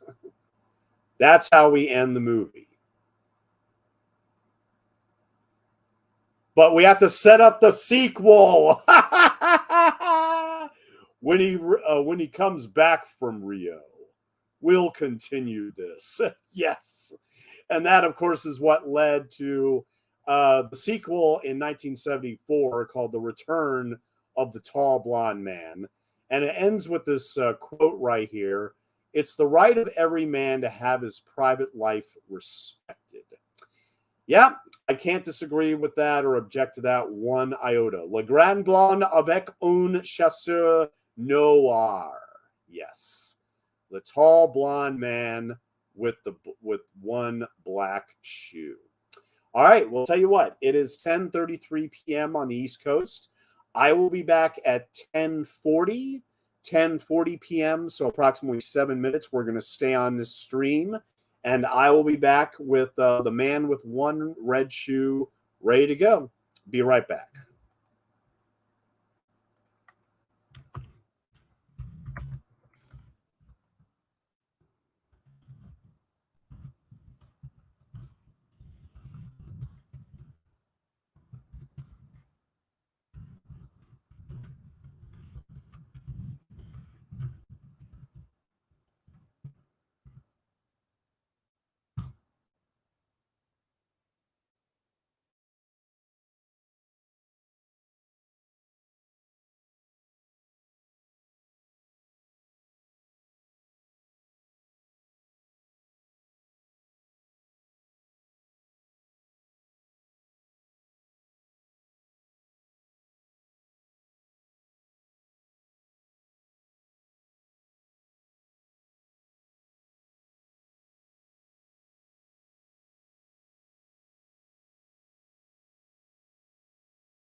Richard Drew is a complex man, filled to the breaking point with psychological conflicts.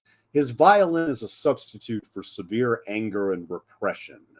Sexual repression. Yes, I am back. Good evening, everyone. Live from New York City. This is Stone Gasman, and we're about to do our second commentary for the evening. The first being the tall blonde man with one black shoe, and now we are going to do the man with one red shoe, which is the American remake, which came out in 1985, distributed by 20th Century Fox. And we are paused on the 20th Century Fox logo for everybody to get ready here to go. Now, and before I press play, the only thing I will say right now about Man with One Red Shoe is that I saw it in middle school, high school, maybe, very, very late 90s, something like that. And I don't remember anything about it which stood out to me. And also, I don't remember it as being that particularly funny. And then I watched it again a couple of years ago. And I was reminded that this was, in fact, a remake of a French film from 1972 called The Tall Blonde Man with One Black Shoe. Having that knowledge in mind, something told me that the original is a better movie regardless.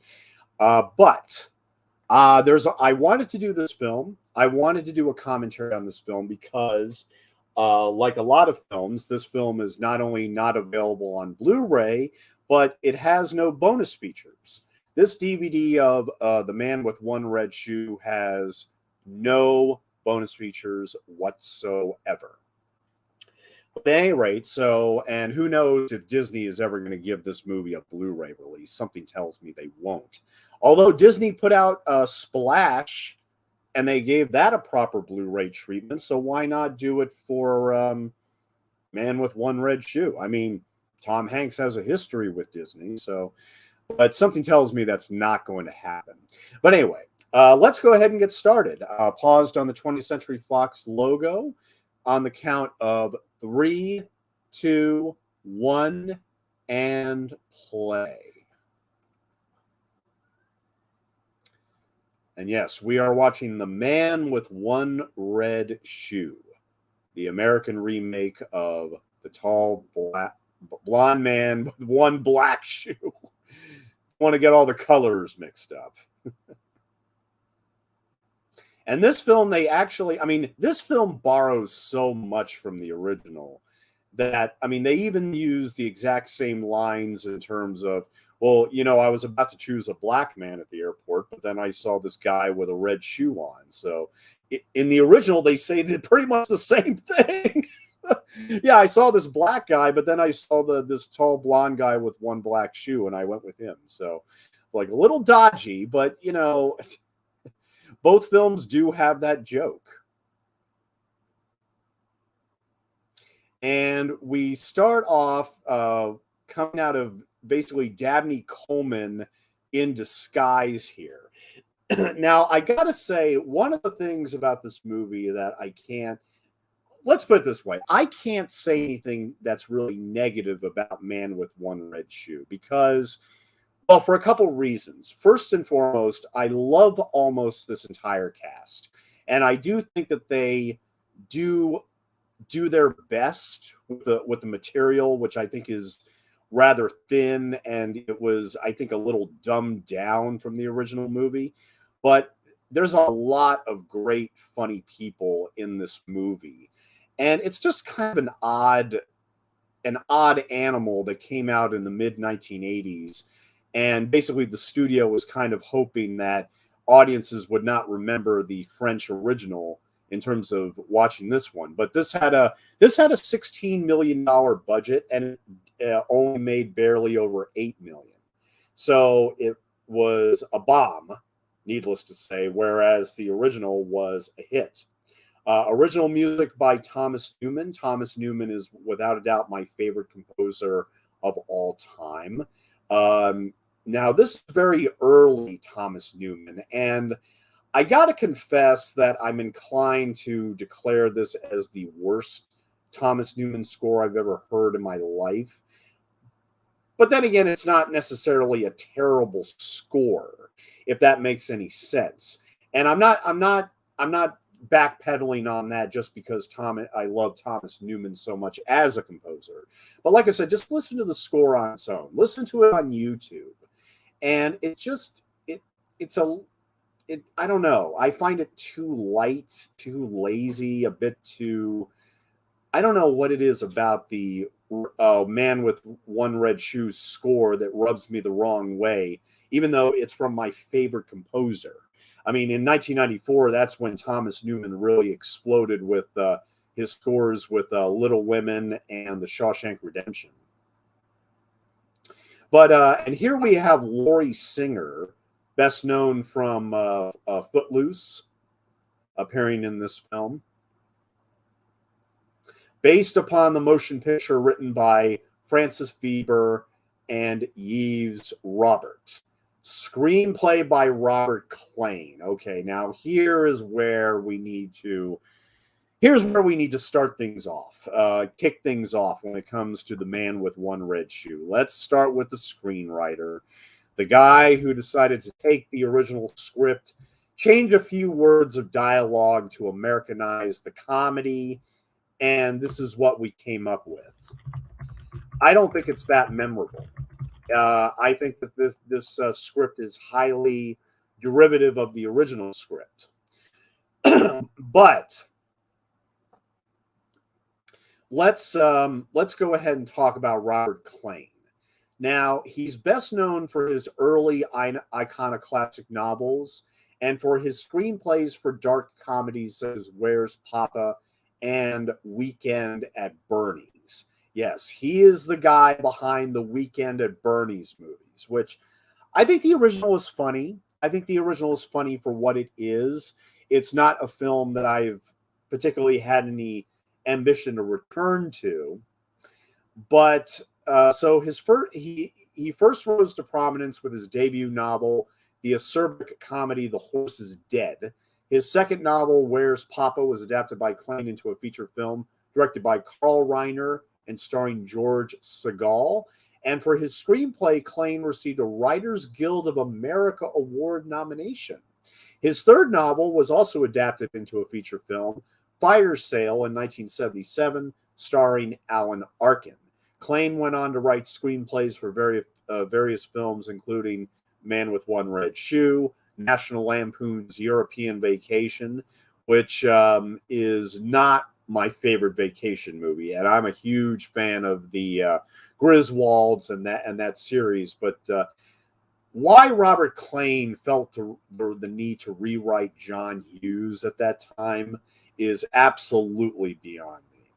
It's just absolutely beyond me why he would do that. Now, he also directed the infamous cult film Thank God It's Friday, which is a disco movie starring Jeff Goldblum. And he also wrote the screenplay for a movie called Folks with Tom Selleck, which also served as the final film for Don Amici, but it got highly negative reviews by the critics. And he also wrote the screenplay and directed Weekend at Bernie's 2, and he hasn't done anything since. That's Robert Klein in a nutshell for you. Yeah, I mean, just everything he's been involved with, I haven't liked. Everything that he's been involved with, I haven't liked. I mean, European Vacation, I think, is just, I don't know. It doesn't have any of the glorious comedy of the original film. It just doesn't.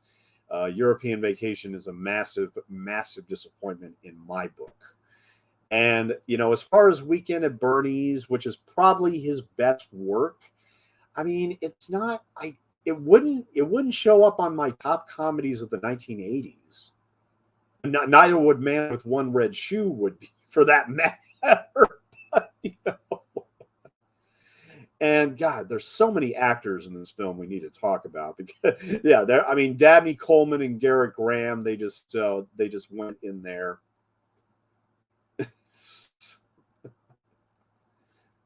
Well, you know what? Let's. Who should we start with? Well, we haven't even gotten to Tom Hanks's character yet.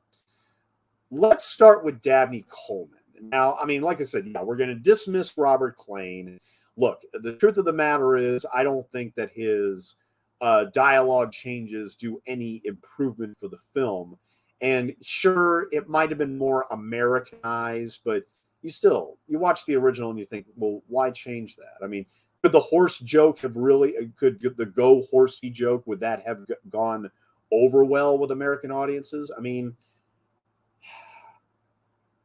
Tarzan and Jane, that's what they decided to do with the remake instead of the horsey thing. I know, let's do Tarzan and Jane. It's a very contrived, silly change that just okay, now here's Charles Durning, um, a favorite actor who is long gone to, very beloved character actor. This shot is from the original too, where they showcase all the microphones and the cameras and everything. There are some shots that are literally from the original film, The Tall Blonde Man with One Black Shoe. Now, also with Charles Durning here is Edward Herrmann, who, let's put it this way.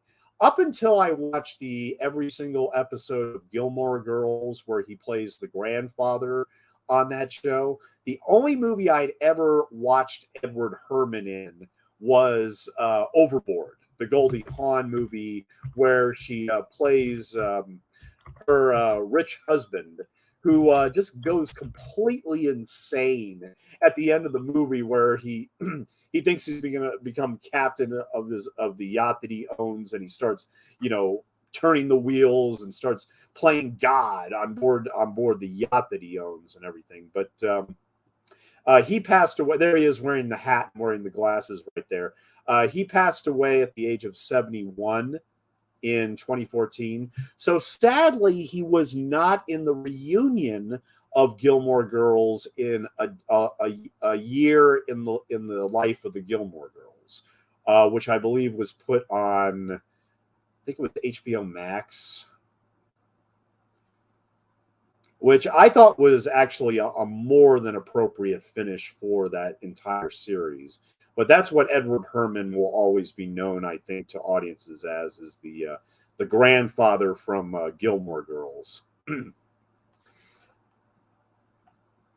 But he was also in Woody Allen's The Purple Rose of Cairo, Martin Scorsese's The Aviator, and Chris Rock's I Think I Love My Wife.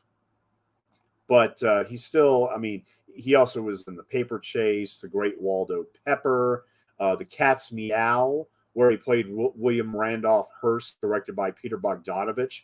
Really good film about silent era Hollywood. In 2011, Herrmann appeared in Bucky Larson, Born to be a Star, playing a father whose son discovers his previous career. Robert Abel assessed Herrmann and co-star Miriam Flynn, a veteran of the Vacation movies, where she plays Randy Quaid's wife, as giving aw shucks performances. In 2012, Herrmann appeared in Treasure Buddies, portraying the film's antagonist.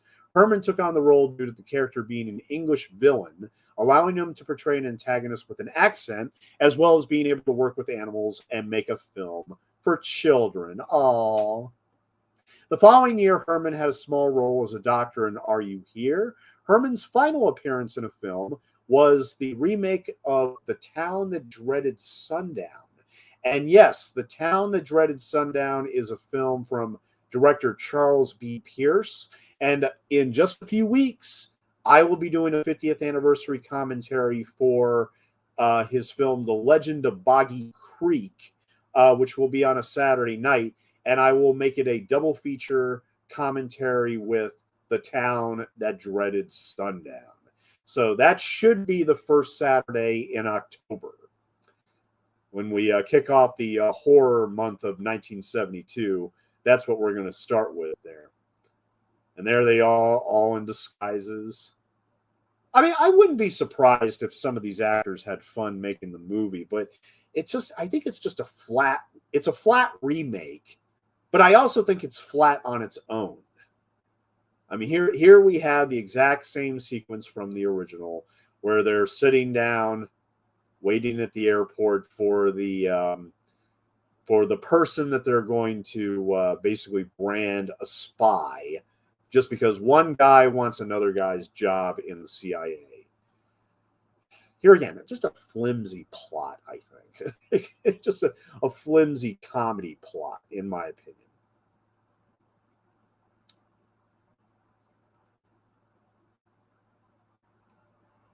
So who is he going to pick?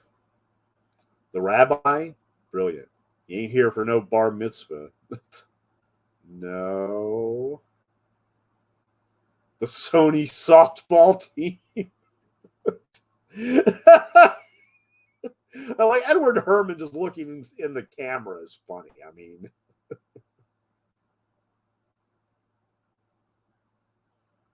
black dude. See, it happened in the original too. It literally happened in the original too, and they call that back later.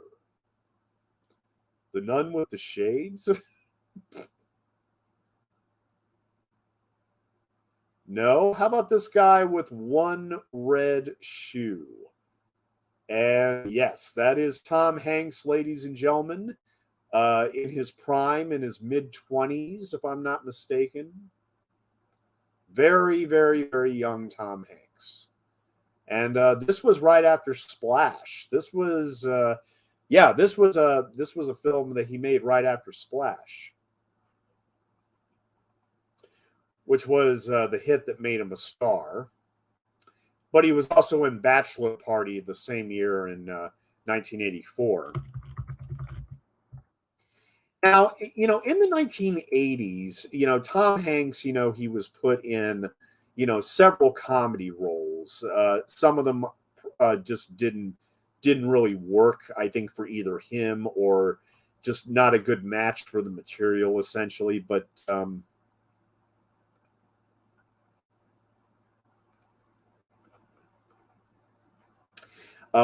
in 1985, he was also another failure at the box office. He was also in Volunteers with John Candy and directed by Nicholas Meyer, which the only significant thing about Volunteers worth noting is that Tom Hanks met his wife, Rita Wilson, on that movie. So if you want to see the movie where Tom Hanks and Rita Wilson met and fell in love, that's the movie to watch right there. But otherwise, it's not really all that funny.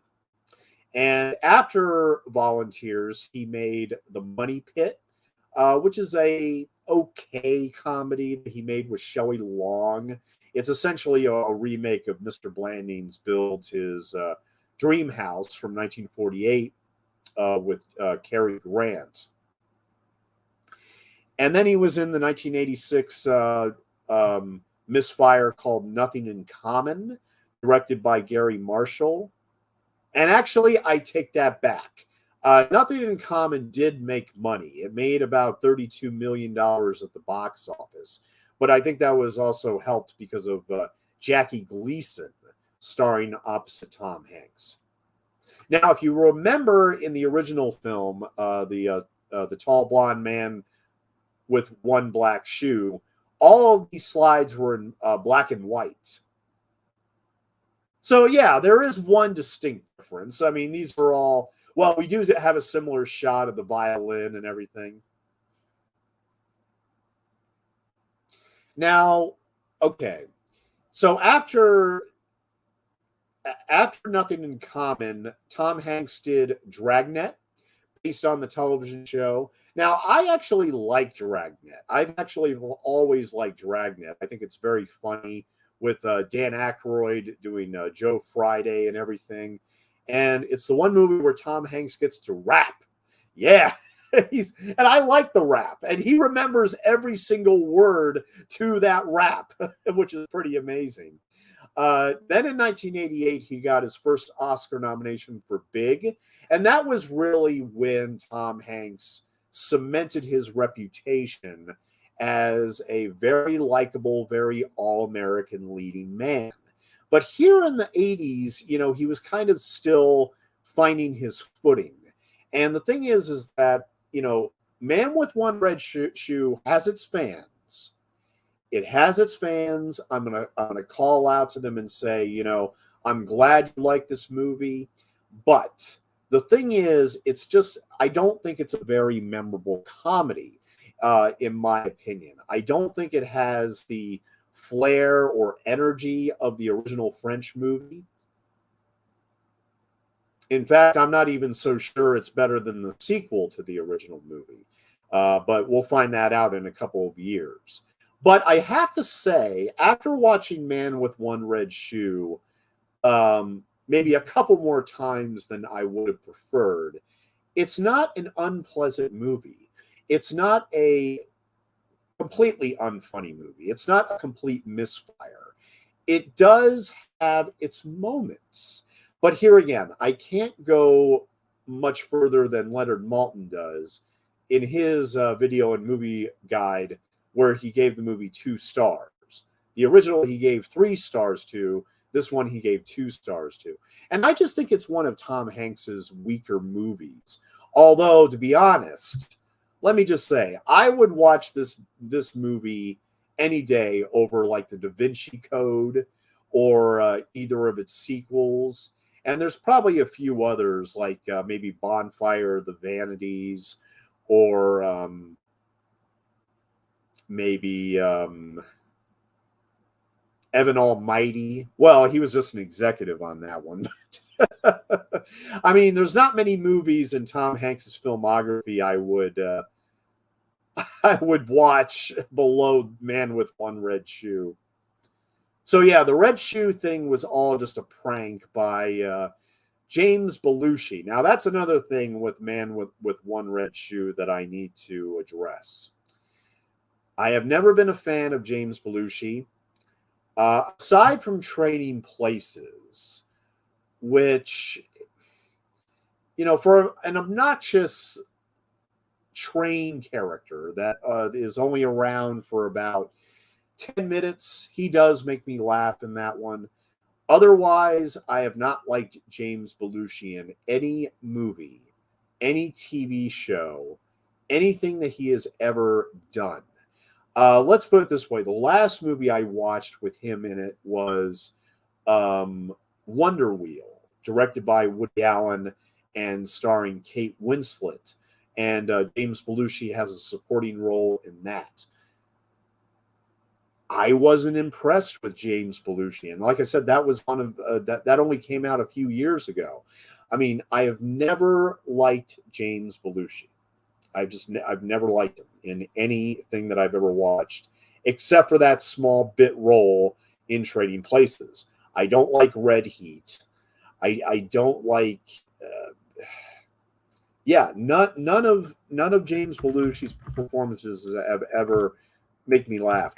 Admittedly, I've never seen Taking Care of Business. I'm sure some people would probably say that's one of his better movies from 1991. I remember what it's about, though. But okay. And he's also in the 1986 movie About Last Night, which I think hurt because of his misogynistic performance. But we also have right here with Dabney Coleman, who is my favorite character actor of all time, by the way. We have here Garrett Graham, who just said, "Let's go."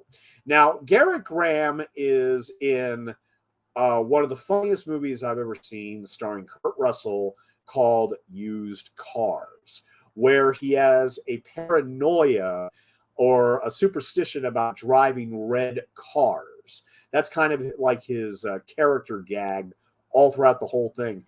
And Garrett Graham actually almost died during that production. A car going about 70, 80 miles per hour nearly ran him over, and it's all on camera.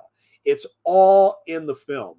When that moment comes up on the audio commentary, Robert Zemeckis says he looks away. He said, "I can't watch this. I cannot watch this." And he said, "Look, Garrett had no idea how close he was to being dead." No clue whatsoever. And the funny thing is, like in movies like My Girl 2 and Child's Play 2, where he has different characters than those, he drives red cars in them. So, look, I love Garrett Graham. He's not in a lot of stuff that I love, but like Garrett Graham is such a, I like him as an actor. I really do like him as an actor. Now, he isn't really in this movie all that much, but because, like I said, he basically just plays a sidekick to Dabney Coleman's character. And here, I mean, more stuff with the bike. Yeah, we do the bike gags in this movie as well. But Garrett Graham was also in the first two movies that Brian De Palma directed called Greetings and Hi Mom. He was also in the sequel Beware the Blob, Bobby Joe and the Outlaw, Demon Seed, Pretty Baby, Old Boyfriends, Used Cars, which I just mentioned. He's actually the star of a horrible, terrible movie called National Lampoon's Class Reunion, which, despite having John Hughes' name attached to that and starring Garrett Graham, yes, he is in the lead role. Total worthless waste of time. It is so unfunny. He was also in Terror Vision. There he is right there, Garrett Graham in the middle. Yeah, there's Garrett Graham. And he was in Terror Vision. He was in Chopping Mall, Last Resort, It's Alive, Island of the Alive, Police Academy 6, City Under Siege, Chud 2, Bud the Chud. Yeah, he's done a lot of sequels. I mean, he's done a lot of sequels to a lot of movies. Well, Philadelphia Experiment 2. Yeah, there you go. He's done a lot of those worthless sequels. And I believe he is retired now. Yeah, he retired in 2012, but he is still alive. He is still with us at 72 years of age. And he's also appeared in 2 Star Trek series. He voiced Franklin Sherman on the show The Critic.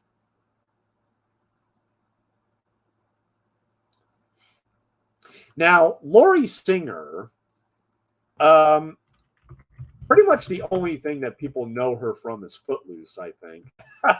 and to a lesser extent, this movie. Now, look, I am not the biggest fan of Footloose. Not because of her. I think that she's actually perfectly fine in that movie. And she's fine in this movie too, I guess. I mean,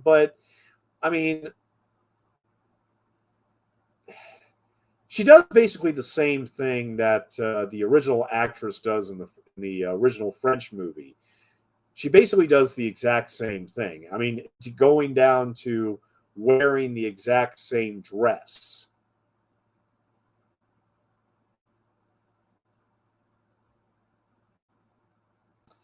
So here we start getting all the wacky stuff, the quote unquote, all the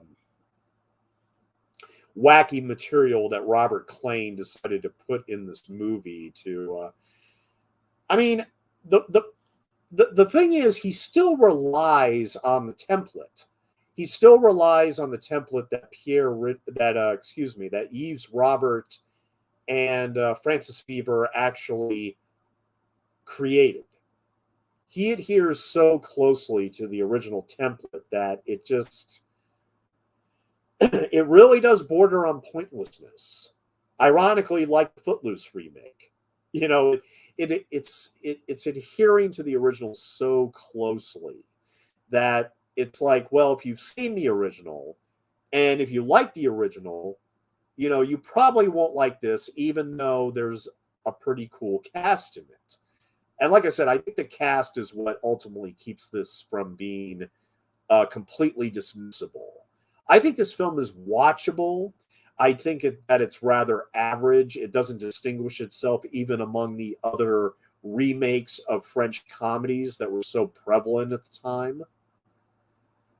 There's just not much about it that's very dynamic or thrilling or funny. I mean, yes, there are a few laughs here. There are a few laughs in this movie. I do think that the actors do give the film what it needs. And yet at the same time, there's just the Americanization, the flipping of the pancake, I guess you could say. It just doesn't quite work. It doesn't land. But there are a few laughs in it, like I said. But Laurie Singer, she's also a model, the daughter of conductor Jacques Singer. She was born in Corpus Christi, Texas, and raised in Portland, Oregon, where her father served as the lead conductor of the Oregon Symphony from 62 to 72. So yeah, she's actually the daughter of a symphony conductor. That's probably part of the reason why this script attracted to her so much. But she was also in The Falcon and the Snowman the same year, with directed by John Schlesinger and starring Timothy Hutton and Sean Penn. And see, what else did she do? She was nominated for the Independent Spirit Award for Best Female Lead for her performance in Trouble in Mind, also in 1985. So also the same year that Man with One Red Shoe and Falcon and the Snowman came out. She was also in Made in the USA, Warlock with Julian Sands, Shortcuts, directed by Robert Altman, When Will I Be Loved? And that's about it. That's honestly about it. Laurie Singer did not have much of a career in film. I mean, and like I said, most people remember her from Footloose, which, here again, I think she's perfectly fine in that movie. I think she's perfectly fine in this movie. I didn't really crush on her when I was growing up.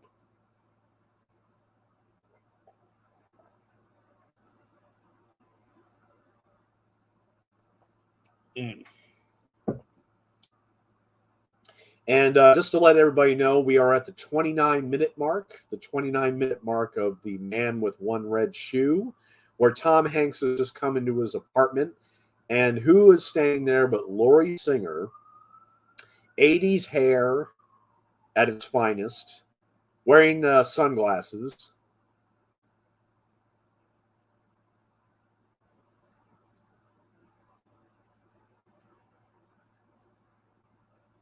And what do you know? There are some guys already waiting in the wings to...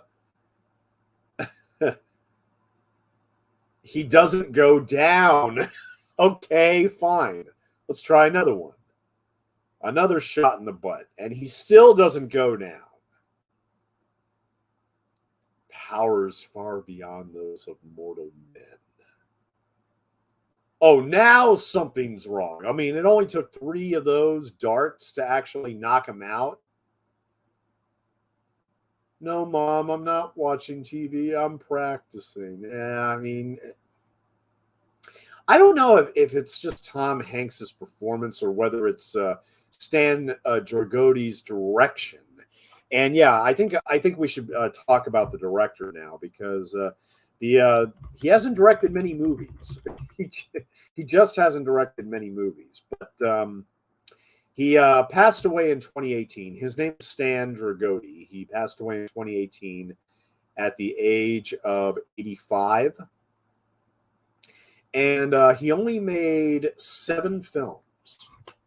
He only made 7 films in his career.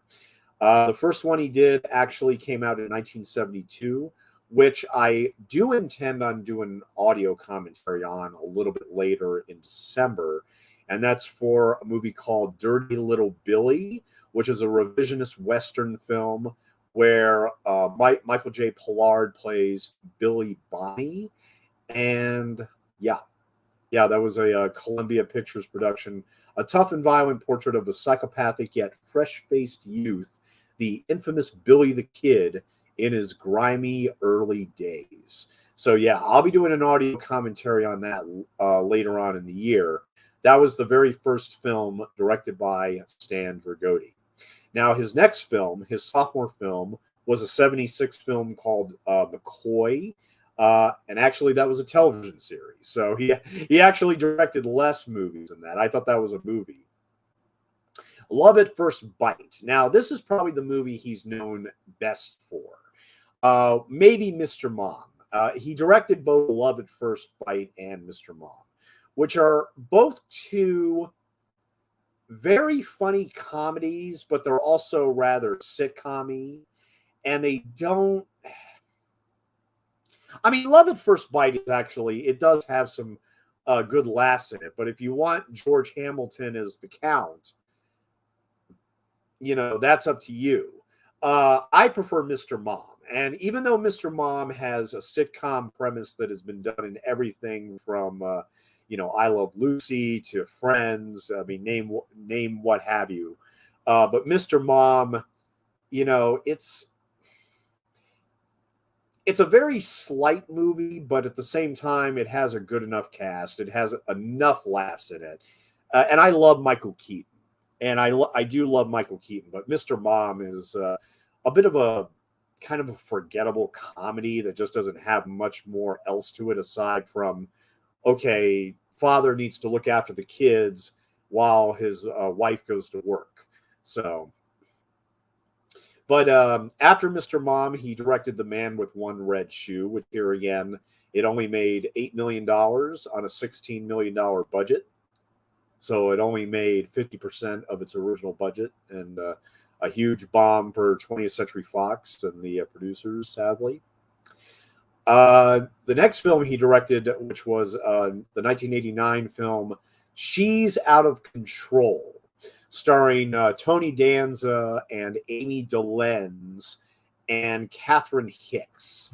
Now, I've never seen that movie all the way through, but I do know that it's basically, I mean, it's marketed with the tagline, and this is all you need to know.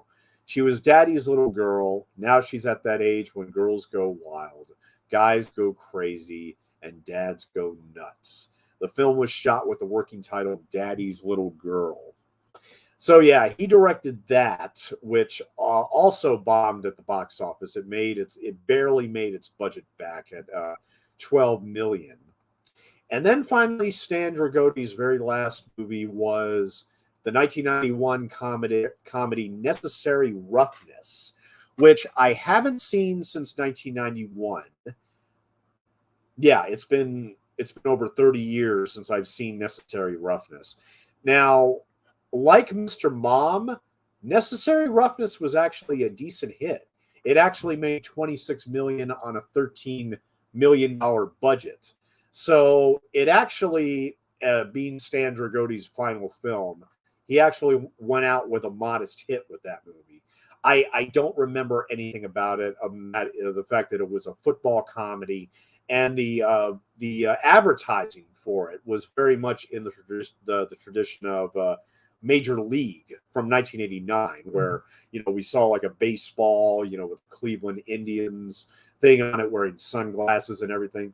Well, on the Necessary Roughness poster, we have a football with sunglasses and bullhorns and a cowboy hat.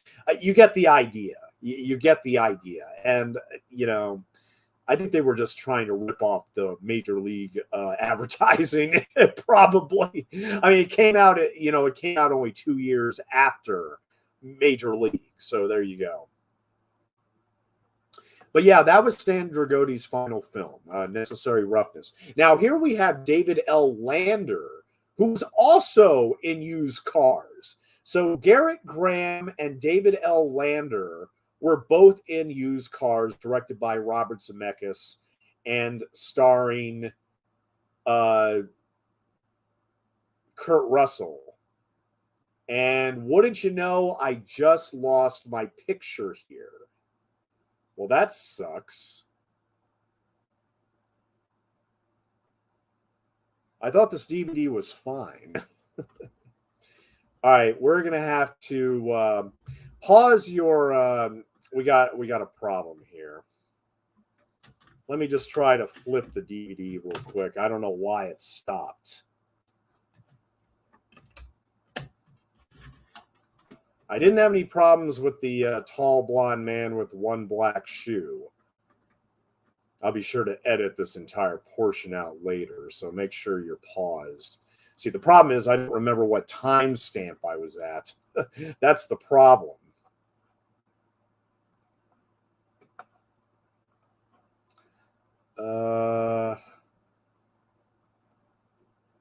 Give me just 1 second here. I need to try to find where I was.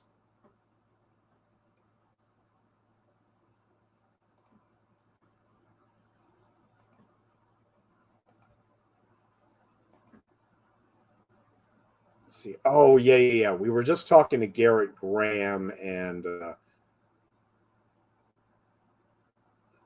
them right outside. Yeah, right here. Okay. Give me 1 more second. I'm almost there. Okay. We're going to start again at the 36-minute mark on the Man with One Red Shoe. So go to 36 minutes in the movie. That's where I'm picking things off. Oh yeah, I'm looking at Edward Herman in the car here. So yeah, we just passed the 36-minute mark. Tom Hanks is playing with his violin in his red bathrobe. Okay. Yeah. This is one of those two-sided DVDs that has the full screen version on one side and the widescreen version on the other. Yeah, it's one of those classic old 20th Century Fox DVDs. But anyway, so that is basically Stan Dragone's filmography in a nutshell. Dirty Little Billy, Love at First Bite, Mr. Mom, The Man with One Red Shoe, She's Out of Control, and Necessary Roughness. Now, here we have the arrival of the gorgeous and the deeply missed Carrie Fisher, who is actually one of the better parts of this movie, as she's nibbling all over Tom Hanks's face. So, and she wants to go to the bedroom and play Tarzan and Jane again. Now, like I said, her character is married to James Belushi's character. She plays the harp.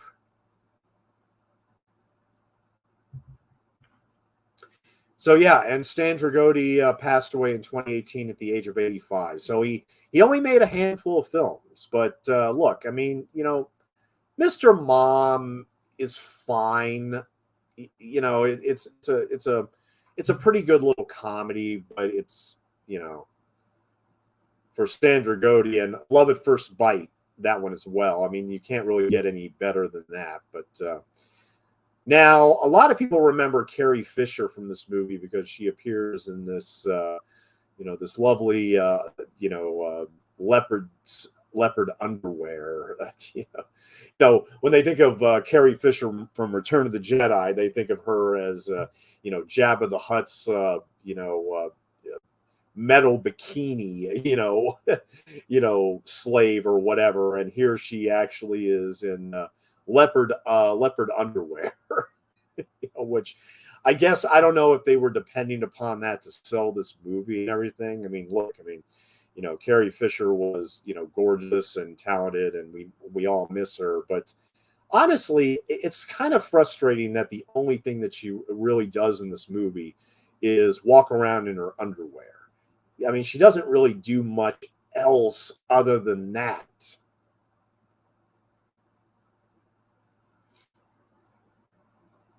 And we just passed the 39-minute mark. We just passed the 39-minute mark for The Man with One Red Shoe. Now, just to let everybody know, eventually in the near future, I'm going to have a on-screen timer. That way I don't have to remind people constantly of what the timestamp is, because you can just look in the corner. You'll see the timestamp, and you'll see where it is, and then you can just jump to the movie wherever I'm at by looking at that. And I don't have to say the timestamp ever again. So yeah, here's James Belushi. I have never liked him in anything. I don't think that he has. I don't think that he is in any way nearly as funny as his brother. And I I'm not the biggest fan of both Animal House or the Blues Brothers, or even his Saturday Night Live work. But I'd rather watch all of John Belushi's filmography rather than see anything else with James Belushi. I just can't help it. He's just one of those actors I find almost unwatchable. I don't think he's funny. I don't think he's charismatic. I don't think that he is like, I don't know. He does nothing for me. He just does nothing for me as an actor or a comedian. Although I'm sure a lot of people will argue, well, you never saw an episode of According to Jim. So, I mean, yeah, true. I never saw an episode of that sitcom, which, from what I understand, was quite a hit for the guy. But like I said, this is David L. Lander, who, of course, was Squiggy on Laverne and Shirley. And he was also in Used Cars with Michael McKean as well. Not playing the same characters, but they were pretty close. And David L. Lander is sadly, I believe, no longer with us. Yeah, he passed away very recently. He passed away December 4th of 2020. He was 73 years old. Yep, Andrew Squiggy Squigman in the ABC sitcom Laverne and Shirley, which lasted 9 seasons. He also served as the Goodwill Ambassador for the National Multiple Sclerosis Society because he was diagnosed with multiple sclerosis.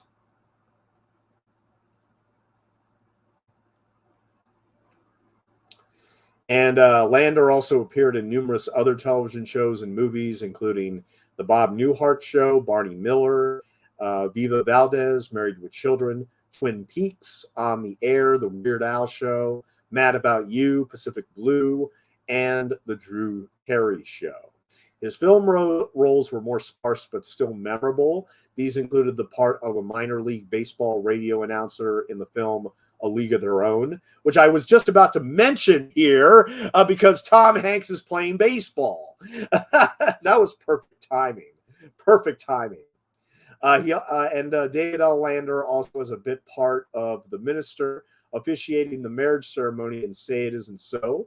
He also played the, quote, tanning intruder in Christmas with the Cranks. Lander later created the starring role of the demented fast food franchise clown Bruce Berger in the cult film Funland, directed by Michael A. Simpson.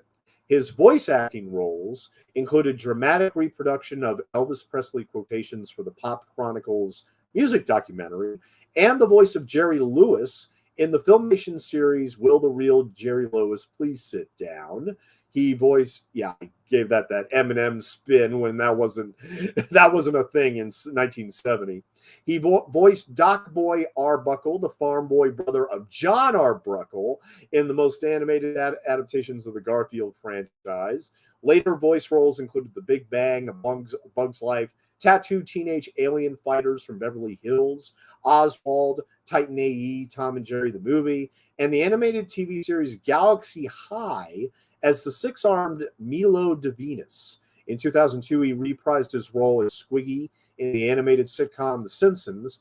Lander was the voice of Smartass, the chief weasel of Judge Doom's Toon Patrol in the 1988 Disney movie Who Framed Roger Rabbit. And he later reprised his role as Smartass on the related ride, but the character was renamed Wise Guy. He was credited as Stephen Lander in Boo, Zeno, and the Snurks, and one of his later roles was that of Chip in the DC Comics animated movie Green Lantern First Flight. He also played the psychiatrist in the video Why Is Everybody Always Picking on Me by the Bloodhound Gang. So, yeah, he's done a lot of cool stuff, but sadly, of course, he had multiple sclerosis. He was diagnosed on May 15th, 1984, right before Man with One Red Shoe went into production. And he went public in 1999 and regularly spoke at related conventions. In 2002, his autobiography was published, titled Fall Down Laughing, How Squiggy Caught Multiple Sclerosis and Didn't Tell nobody. So yeah, the lovely David L. Lander. Yeah. I may not watch Man with One Red Shoe again, but I will always watch Used Cars. And so I love his role in that.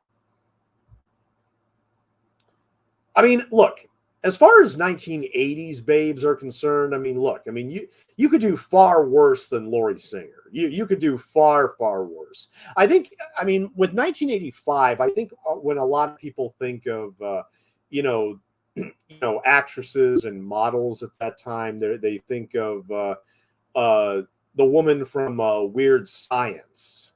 Why is her name escaping me for the moment?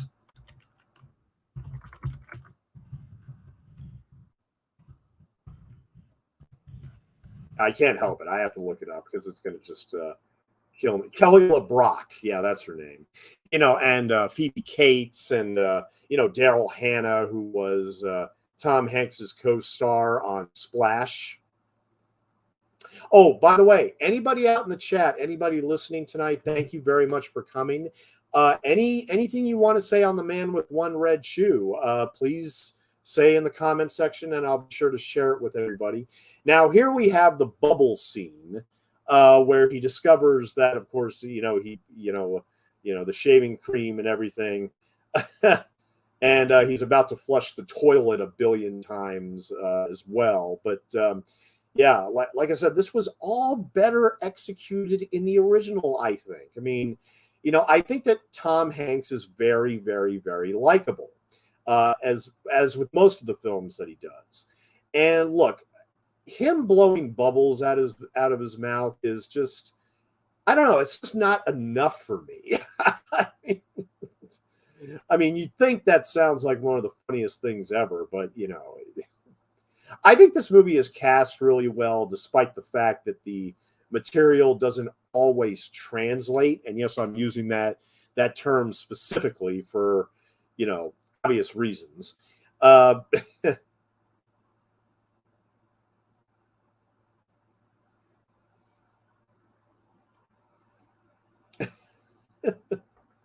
Yeah, he just sits down in the chair, goes, Now, I forgot to say, one thing I forgot to mention during my commentary for Tall Blonde Man with One Black Shoe is the funniest moment for me. The moment when I laughed the hardest is when she said she's going to go into bed. She slips into the bed naked, waiting for him. The lights go out, and the next thing you hear, this giant crash. And he says, "Oh, I knocked over the food tray I didn't eat. Sorry." Just yeah, he was trying to make his way to the bed, and he just knocked over this food tray that she literally just brought out only 5 minutes ago. It's like, oh, you're not hungry? Let's just go to bed then. yeah, let's just go to bed. Why not?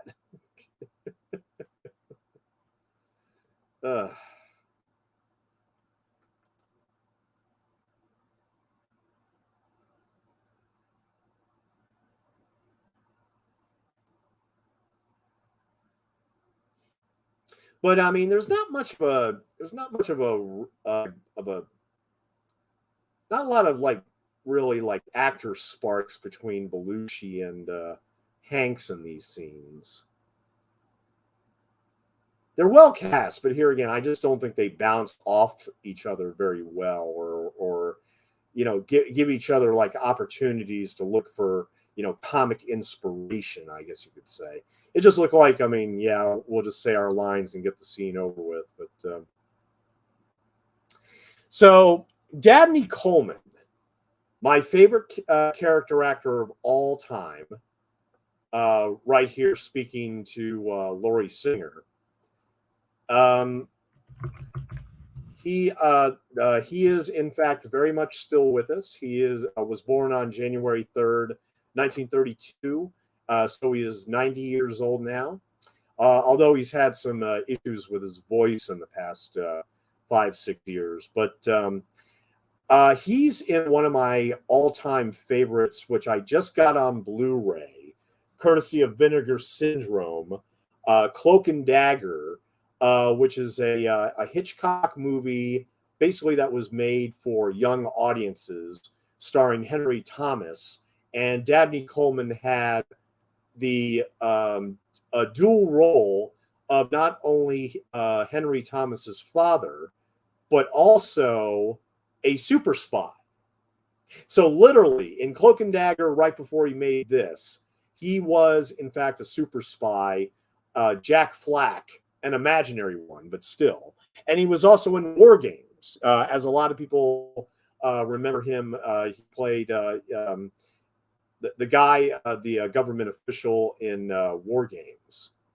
But he was also 9 to 5. No, not 9 to 5, which he should have gotten an Academy Award nomination for, to be perfectly honest, as Franklin M. Hart, the sexist, egotistical line bigot. Yeah, I completely mangled all that, but whatever. Sexist, lying, egotistical bigot. Whatever. Forget it. But he was also in Tootsie, and he did not get a starring role in a movie until 1990, though. He did not get a starring role until he was well into his 60s, which, kind of a shame. I mean, he's done a lot of television work, stuff like Boardwalk Empire and The Guardian, and stuff like that. And Charles Durning, I remember, from like the Muppet movie, Dog Day Afternoon. Oh, he is so brilliant as the New York City detective who is trying to get Al Pacino out of the bank in Dog Day Afternoon. And Charles Durning, he passed away just several years ago as well. Another fine character actor from that era that is no longer with us. Yeah. Like I said, really good cast. I mean, Man with One Red Shoe, if anything. Man with One Red Shoe, if anything, even though the comedy quotient, I think, is not as high as the original film, you can't fault the cast. I mean, the cast, they do shine in certain moments. I think that I've loved all these actors except for James Belushi. I've loved all these actors from other movies and other shows. And, I just think that this is just a mediocre Americanized version of a French comedy. I think that Robert Klein is the one responsible for, turning this into kind of a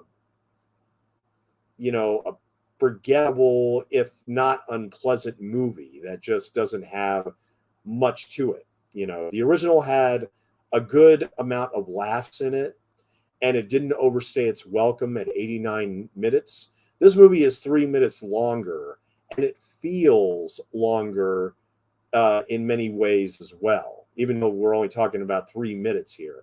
And like I said, we follow the original almost scene for scene, with just a few words changed, a few bits of dialogue changed here and there. I see you. Yes, we all see you. So we are coming up here on 54 minutes. We are 54 minutes into The Man with One Red Shoe. Yeah. And we actually see Tom Hanks play the violin, which, looking at his fingers, I can't quite tell if he is fake playing here. Knowing Tom Hanks, I would have suspected that he would have at least tried to learn the violin. But then again, this comedy is not all that distinguished at any rate. Oh, now the composer here. Now, I remember the face of the composer from the original very, very well. Here, the face is very, very recognizable, and that is the face of David Ogden Stiers, who is in a lot of films I love as well. I mean, like I said, a really good cast. I just don't think that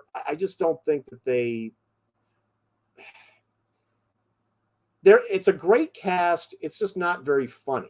I don't think that a lot of the comedy lands with this movie, unlike the original. Yeah, like this stuff, it just doesn't play as well, I think. And it's even before I saw the original. Even before I saw the original, I struggled with Man with One Red Shoe. And it's hard for me to rate this above mediocre, but damn, this is a good cast. It's a really good cast. I mean, like I said, I mean, you take James Belushi out, and I probably would give it another star just for that. But David Ogden Stiers, yes. He passed away in 2018, very sadly. There he is as the orchestra composer. He, of course, was best known as Major Charles Emerson Winchester III, MD, on the television series MASH, which he did, which he played until the series' conclusion in 1983, when he started in 1977. And he had also done other films like with Woody Allen and everything, but he was actually in he did the voice of the announcer in George Lucas's first film, THX 1138. He also played the district produce manager in Oh God with George Burns. He was in Magic, Harry's War, The Bad Seed, Better Off Dead. He was in Better Off Dead with John Cusack, which I also own on Blu-ray behind me. Mrs. Delafield Wants to Marry, J. Edgar Hoover. He did a number of Perry Mason movies in 1987 and 88, as a matter of fact. Doc Hollywood has probably my favorite David Ogden Stiers performance, where he plays the mayor of this little town in South Carolina, the squash capital of the South. That's a movie I'd love to do an audio commentary on someday, very much so. He was also in Shadows and Fog, directed by Woody Allen, who later cast him in The Curse of the Jade Scorpion. He also did a voice in Disney's Pocahontas, Mighty Aphrodite, who was also in that, and The Hunchback of Notre Dame, Beauty and the Beast, and Beauty and the Beast: The Enchanted Christmas. He did a lot of direct-to-video sequels too. A lot of voice work in direct-to-video sequels. The very last movie he did was Hoodwinked 2: Hood versus Evil, which was a computer animated spy comedy film, which came out in 2011. And among the television shows he did, I mean, aside from MASH, he did Matlock, Murder, She Wrote, Alf, Wings, Star Trek The Next Generation, Dr. Quinn, Medicine Babe, Ally McBeal, The Angry Beavers. I like the name of that one. And Arliss and Justice League and The Dead Zone, Touched by an Angel. Yeah, lots of stuff. Lots of stuff. Now, the moment that everybody remembered in The Tall Blonde Man with One Black Shoe, as I noted earlier in the first commentary, I'm going to reiterate here. The one image that everybody remembered was the dress that she wore when Pierre Richard came over to her apartment. And Laurie Singer pretty much wears the exact same dress, you know, showing off the butt crack at the top. And of course, everybody is watching. But like I said, I just didn't find any of this that funny. You know, I mean, like, there isn't much in the way of reactions when it comes to everybody watching, you know, everybody here watching, sitting in the seats and watching this whole seduction take place. They don't react to any of this stuff. Like we don't get the reactions from the original film, like when they talk about a horsey or when they talk about you know, stuff like that. I mean, sure. Oh yeah, it's funny that they're drinking champagne. You know, they all drink champagne, the same thing. Like, yeah, in the original they smoke all the cigarettes. Here they just drink champagne. I mean, I don't know. It doesn't quite come off nearly as funny or effective. I just don't think Robert Klein necessarily needed to make a lot of these changes, even though I understand why or what they were doing.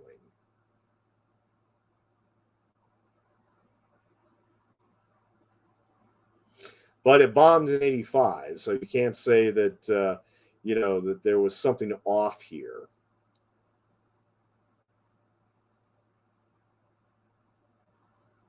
But here again, Tom Hanks, very likable.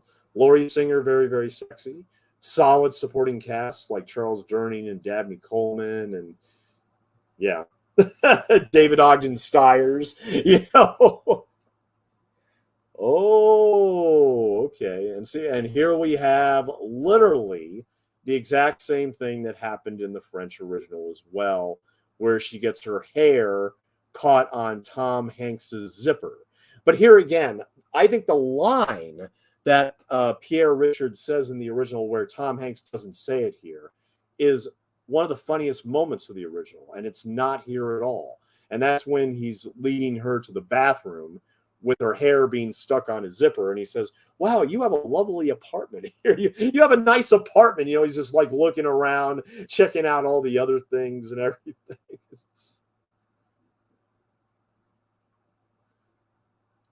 I mean, Laurie Singer has a back. I'll tell you that. She has a back. Look at that. Wow. Oh, this must have been real fun for the actors. This must have been a leap of fun.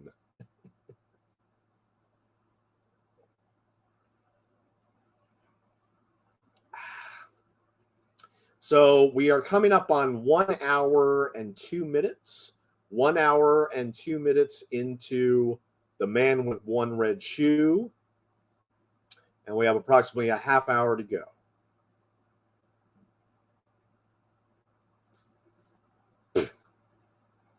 See, I love Dabney in almost everything that he's ever done. And this is one where I just don't think that he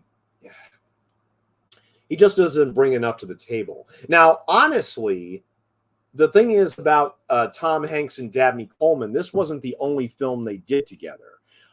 In fact, after this, they did Dragnet, which I think is 10 times funnier and 10 times more appealing as a remake of an IP than anything else. And also, Dabney Coleman would end up playing Tom Hanks's father in the 1998 remake You've Got Mail, which is a remake of The Shop Around the Corner from 1940. And so, yeah, Dabney played Tom Hanks's dad in that. So, yeah, they did 3 films together. This one is, I'm sorry to say, the weakest one. It's not bad. It's not terrible. I think it's barely watchable.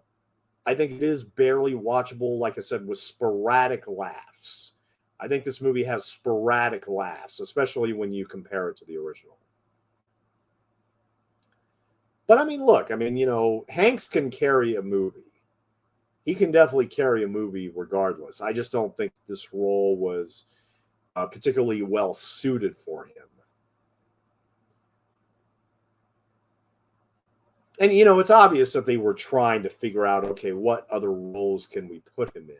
He was in Splash, so I mean, we should put him in another comedy, I think, and Bachelor Party, of course. So they got the idea of, okay, we should probably try to cast him in these comedies, which are just not to be. I mean, some of these comedy scripts that he did in the 1980s are just not quite up there, and this is one of them. It's not really his fault, I think. I mean, look, he is literally the star of this movie, but I just don't think that he doesn't get nearly as physical as Pierre Richard does in the original as well.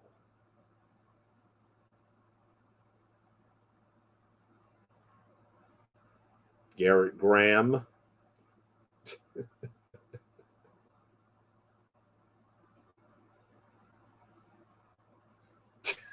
I don't know if the dark kind of I don't know, it kind of obscures their reactions, you know. And it looks like they don't have much of a reaction anyway, which of course it doesn't. Like, you're waiting for that joke, you're waiting for that reaction. You just don't get it here. I mean, David Lander was in Used Cars, Garrett Graham was in Used Cars. And as Robert Zemeckis said on the commentary, comedy is all about reaction. It's all about reaction. And here we just don't have much reaction from a lot of these talented actors.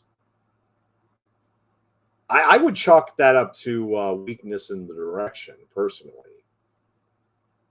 So I actually do blame the director more than I blame any of the actors here. Like I said, it was a mediocre script, and I think they were maybe kind of hoping some of these veterans would make it work, make it spark, and it doesn't.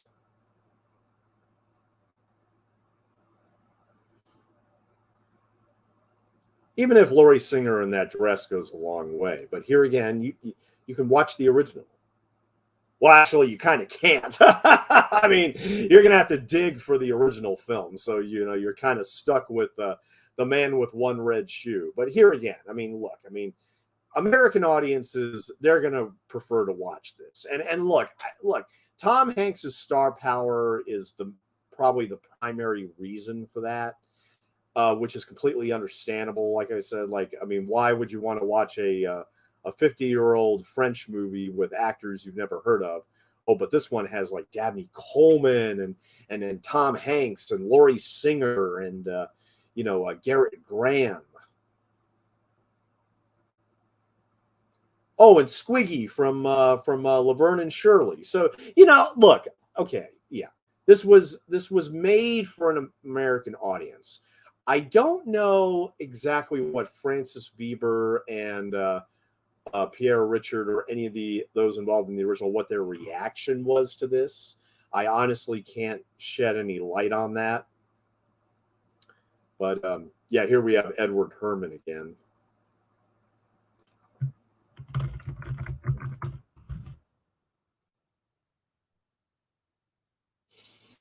Hmm.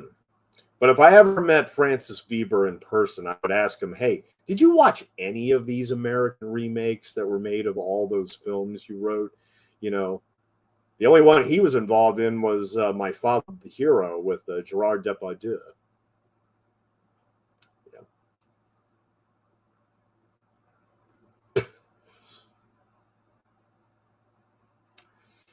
Yeah. Like I said, it strains. It really does strain for laughs.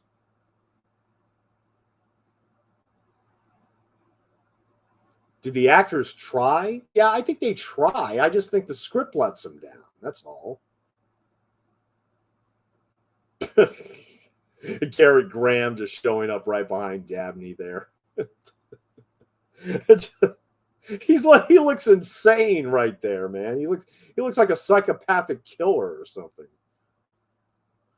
While Dabney is just scrutinizing the entire episode. Now, I don't know if there was any kind of suggestion in this movie that Dabney Coleman and Laurie Singer had a relationship of some kind, because, like, okay, in Tootsie, he's sleeping with Jessica Lange's character. He's the director of the soap opera. She's one of the stars on the soap opera, and he's very misogynistic, and he cheats on Jessica Lange, every chance he gets in that movie. In Dragnet, he's a porn producer. He's a porn magnet, I guess you could say. And he has all these porn stars, all these women around him. So I think that Dabney has always had like that lady thing about him.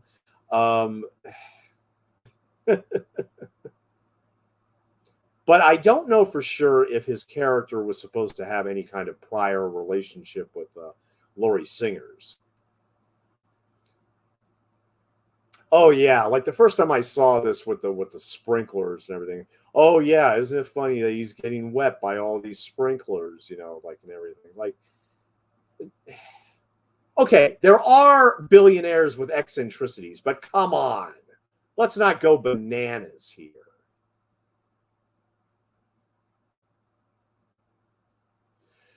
Yes. See, I think it kind of suggests that he's jealous a little bit. Ooh, I'll eat the chocolates. That moment is pretty funny. I'll give the movie that moment's pretty funny. Absolutely.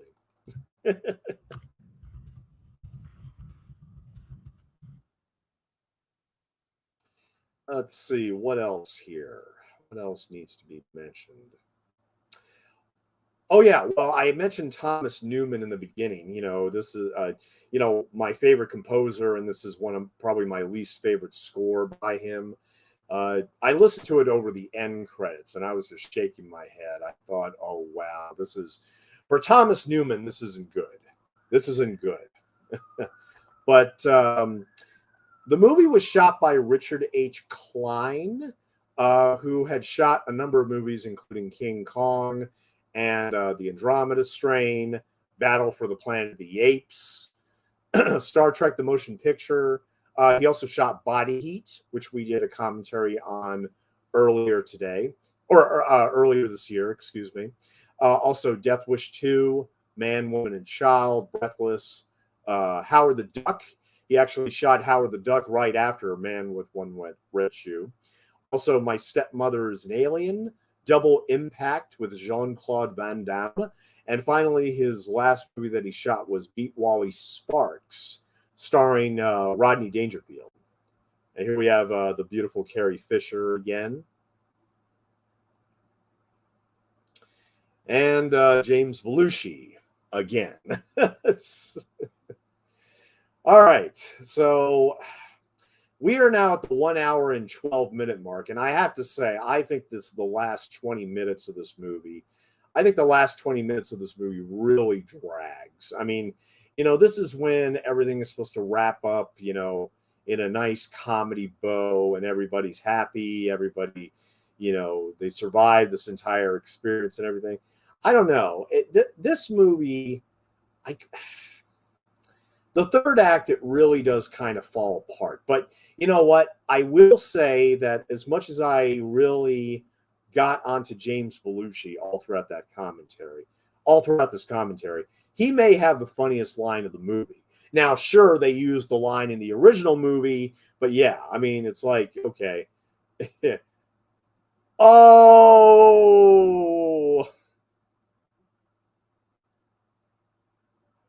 But yeah, he uses the exact same line in the original. And it's actually one of the few funny things that I think is that makes me laugh with this one.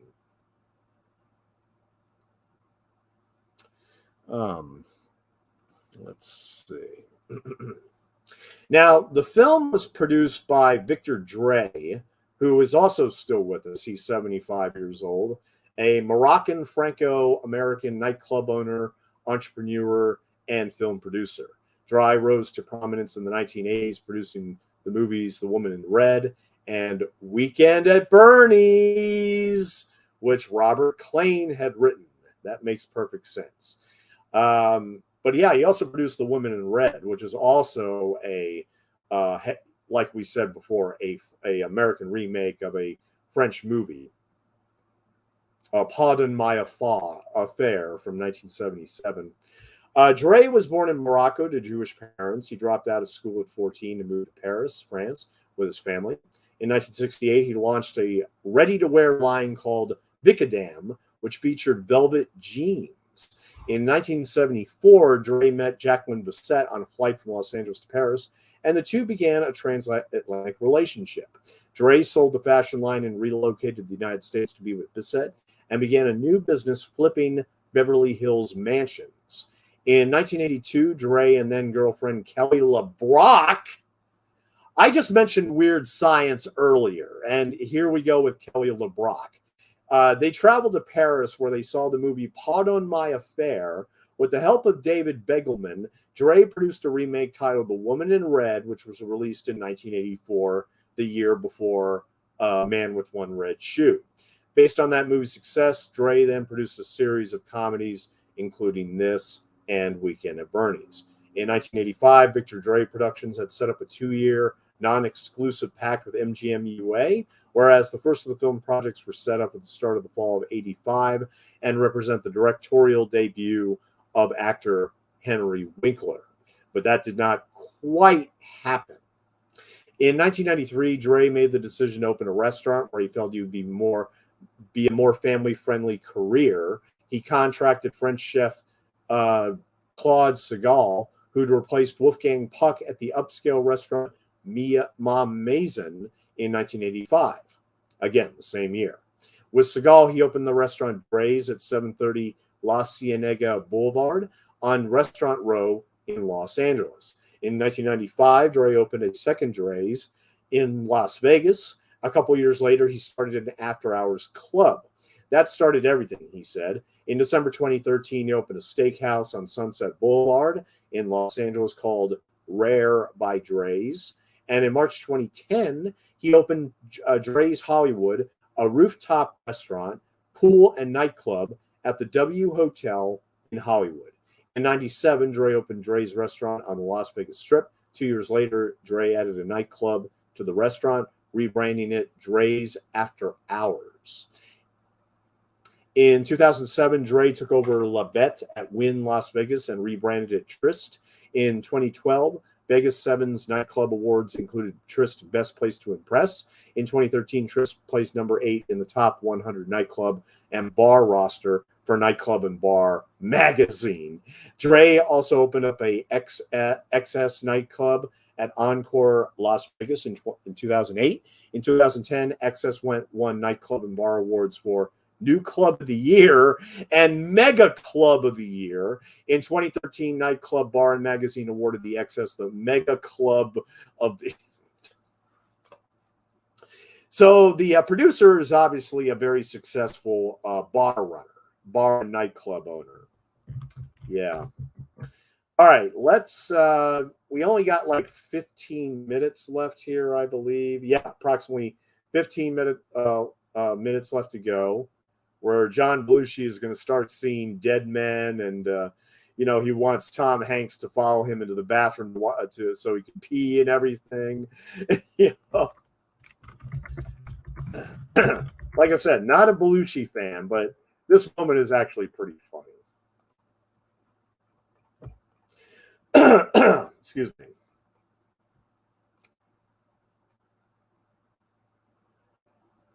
David Ogden Stiers worked as a guest conductor with a real-life symphony orchestra. So he actually was a conductor at one time. Tom Hanks described this film as, quote, not a very good movie. It doesn't have any real clear focus to it. It isn't anything in particular that you can honestly understand. It made no money at all. Bravo, Tom Hanks. Bravo. I couldn't have said it any better myself. There's something just empty about this movie. Due to limited marketing, the film was not a big hit at the box office. Because of this, no soundtrack album was released at the time. However, in 2018, after 33 years of requests, a third of a century, a limited special edition soundtrack DVD was released. It contained 18 tracks plus a 20-page booklet. So I guess that says that the soundtrack was in demand for all that time.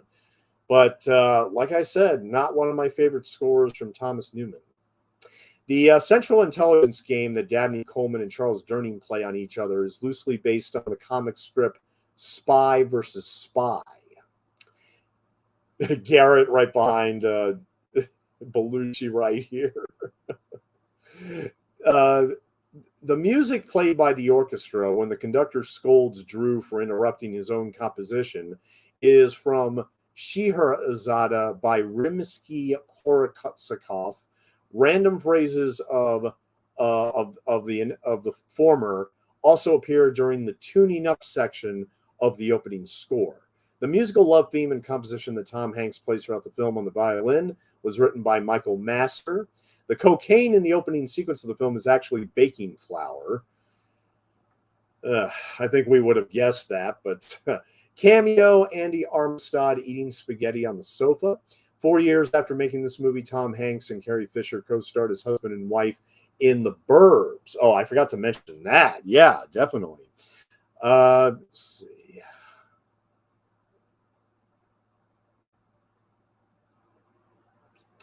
Yeah, Man with One Red Shoe actually went straight to video in many countries, but it did, of course, get a theatrical release in the US.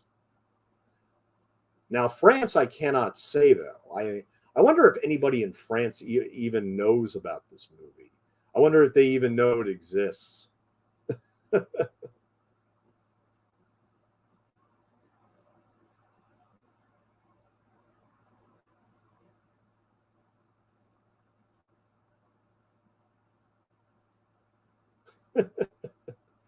And Edward Herrmann and David Ogden Stars appeared together in Harry's War. But as far as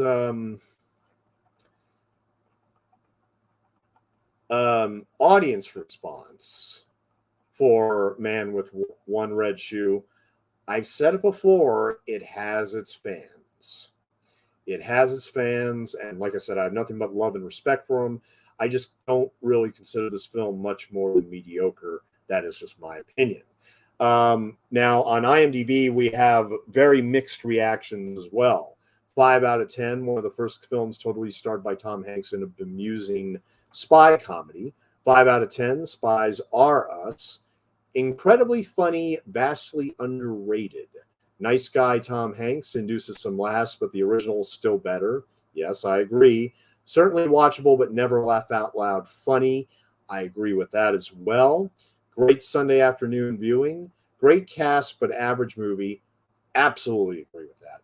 Mistaken quality Tom Hanks. Watch this for Carrie Fisher, not Tom Hanks. Okay. A Day in the Life of an Eccentric Musician. 6 out of 10. Just See the Tall Blonde Man with One Black Shoe. Oh, God. Oh, God. Oh, completely silly, almost slapstick. Still worth a watch for the diehard Tom Hanks fans. The Good, Tom Hanks and Laurie Singer. Tom Hanks did star in many similar silly comedies at the beginning of his career. His goofiness, clumsiness, and innocence are still charming. Amusing, 6 out of 10. Not so good, 5 out of 10. 5 out of 10, waste potential. So that's what I'm saying. Especially, even the audience is pretty mixed on this, but it does have its fans. It does definitely have its fans. But I think Tom Hanks is ultimately right. I don't think that this movie just has much going for it, despite a really good cast. Yeah, I think Tom Hanks got it right. I think he got it right on this one. All right, we are now, we just passed the 1 hour and 23-minute mark. 1 hour and 23 minutes, and we have approximately 9 minutes to go. We have approximately 9 minutes to go in The Man with One Red Shoe. Yeah, where here they are. They just jumped on the train and everything. 5 out of 10, wasted potential. 6 out of 10, non-agent agent. 10 out of 10, underrated masterpiece. I don't, here again, no. Goofy CIA caper, 5 out of 10. Good enough and underrated, 8 out of 10. Harmless but also useless. A mediocre example of Tom Hanks's early work. 8 out of 10, I haven't felt this good since I overthrew the government of Chile. 3 out of 10. This movie had one red shoe and very few laughs. Yeah. 7 out of 10. I give this 7 Tarzan yells out of 10. Oh, yeah, like he would have turned that boombox off. No, I don't think so. And yes, for anybody part of Generation X, that was what we used to call boombox. It's a 3 out of 10, an average comedy, which does not always work well. 1 out of 10, better dead than red. Okay. 10 out of 10, odd sense of humor. 10 out of 10, funny. 9 out of 10, regular Joe is caught in stupid spy web. 8 out of 10, from a true optimist. Oh, okay. I wonder if my buddy John wrote a review on this at IMDb. Let me just scroll down here real quick. No, I don't think he did. I don't think that he did. But this film, it seems to have, still a very mediocre critical reception. I mean, as I said before, Leonard Maltin gave it 2 stars in his book, and practically said the same thing. Watch the original's better. Go check out the original instead. But among those who liked Man with One Red Shoe, we have David Newsair from Real Film Reviews, David Cornelius from E-Film Critic. Not up to the original version, but it has its moments. Yeah, that's Steve Crum of the Kansas City Kansan. But, like I said, Roger Ebert, he didn't like it. Robin Clifford didn't like it. Rob Thomas, Frank Switek. Yeah, I mean, here again, very, very mixed reception on both the audience and critic side. But I think it does tend to generally lean negative. And look, like I said, yeah, I mean, the tall blonde man with one black shoe is not readily available. I mean, Man with One Red Shoe is readily available. And if you like Tom Hanks, you might as well watch this. But it's such a bland retread of the original film. It just is. It has its moments. There are a few mild laughs, but the original had laugh out loud laughs. So, like I said, nice try, but no cigar. Nice try, but no cigar.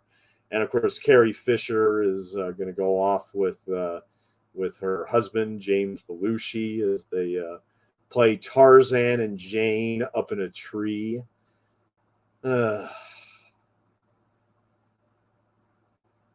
I prefer the horse. I prefer the horsey thing, and that might have worked for an American crowd. Who knows? Who knows if it would have worked? But yeah, all we have to do now is reunite Tom Hanks with Laurie Singer to conclude the movie. That's all we need to do. No dialogue, nothing to say. Just kiss him and end the damn movie already. Yeah, kiss him and end the damn movie already. Oh.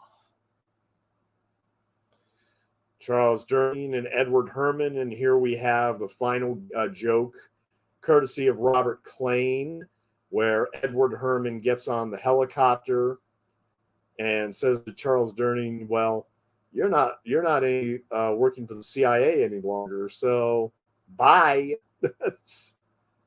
And he uses Banaka, oh yeah, ha ha ha ha ha. Yeah. I love you, Edward Herrmann, but no, the Banaka just didn't work. It didn't work.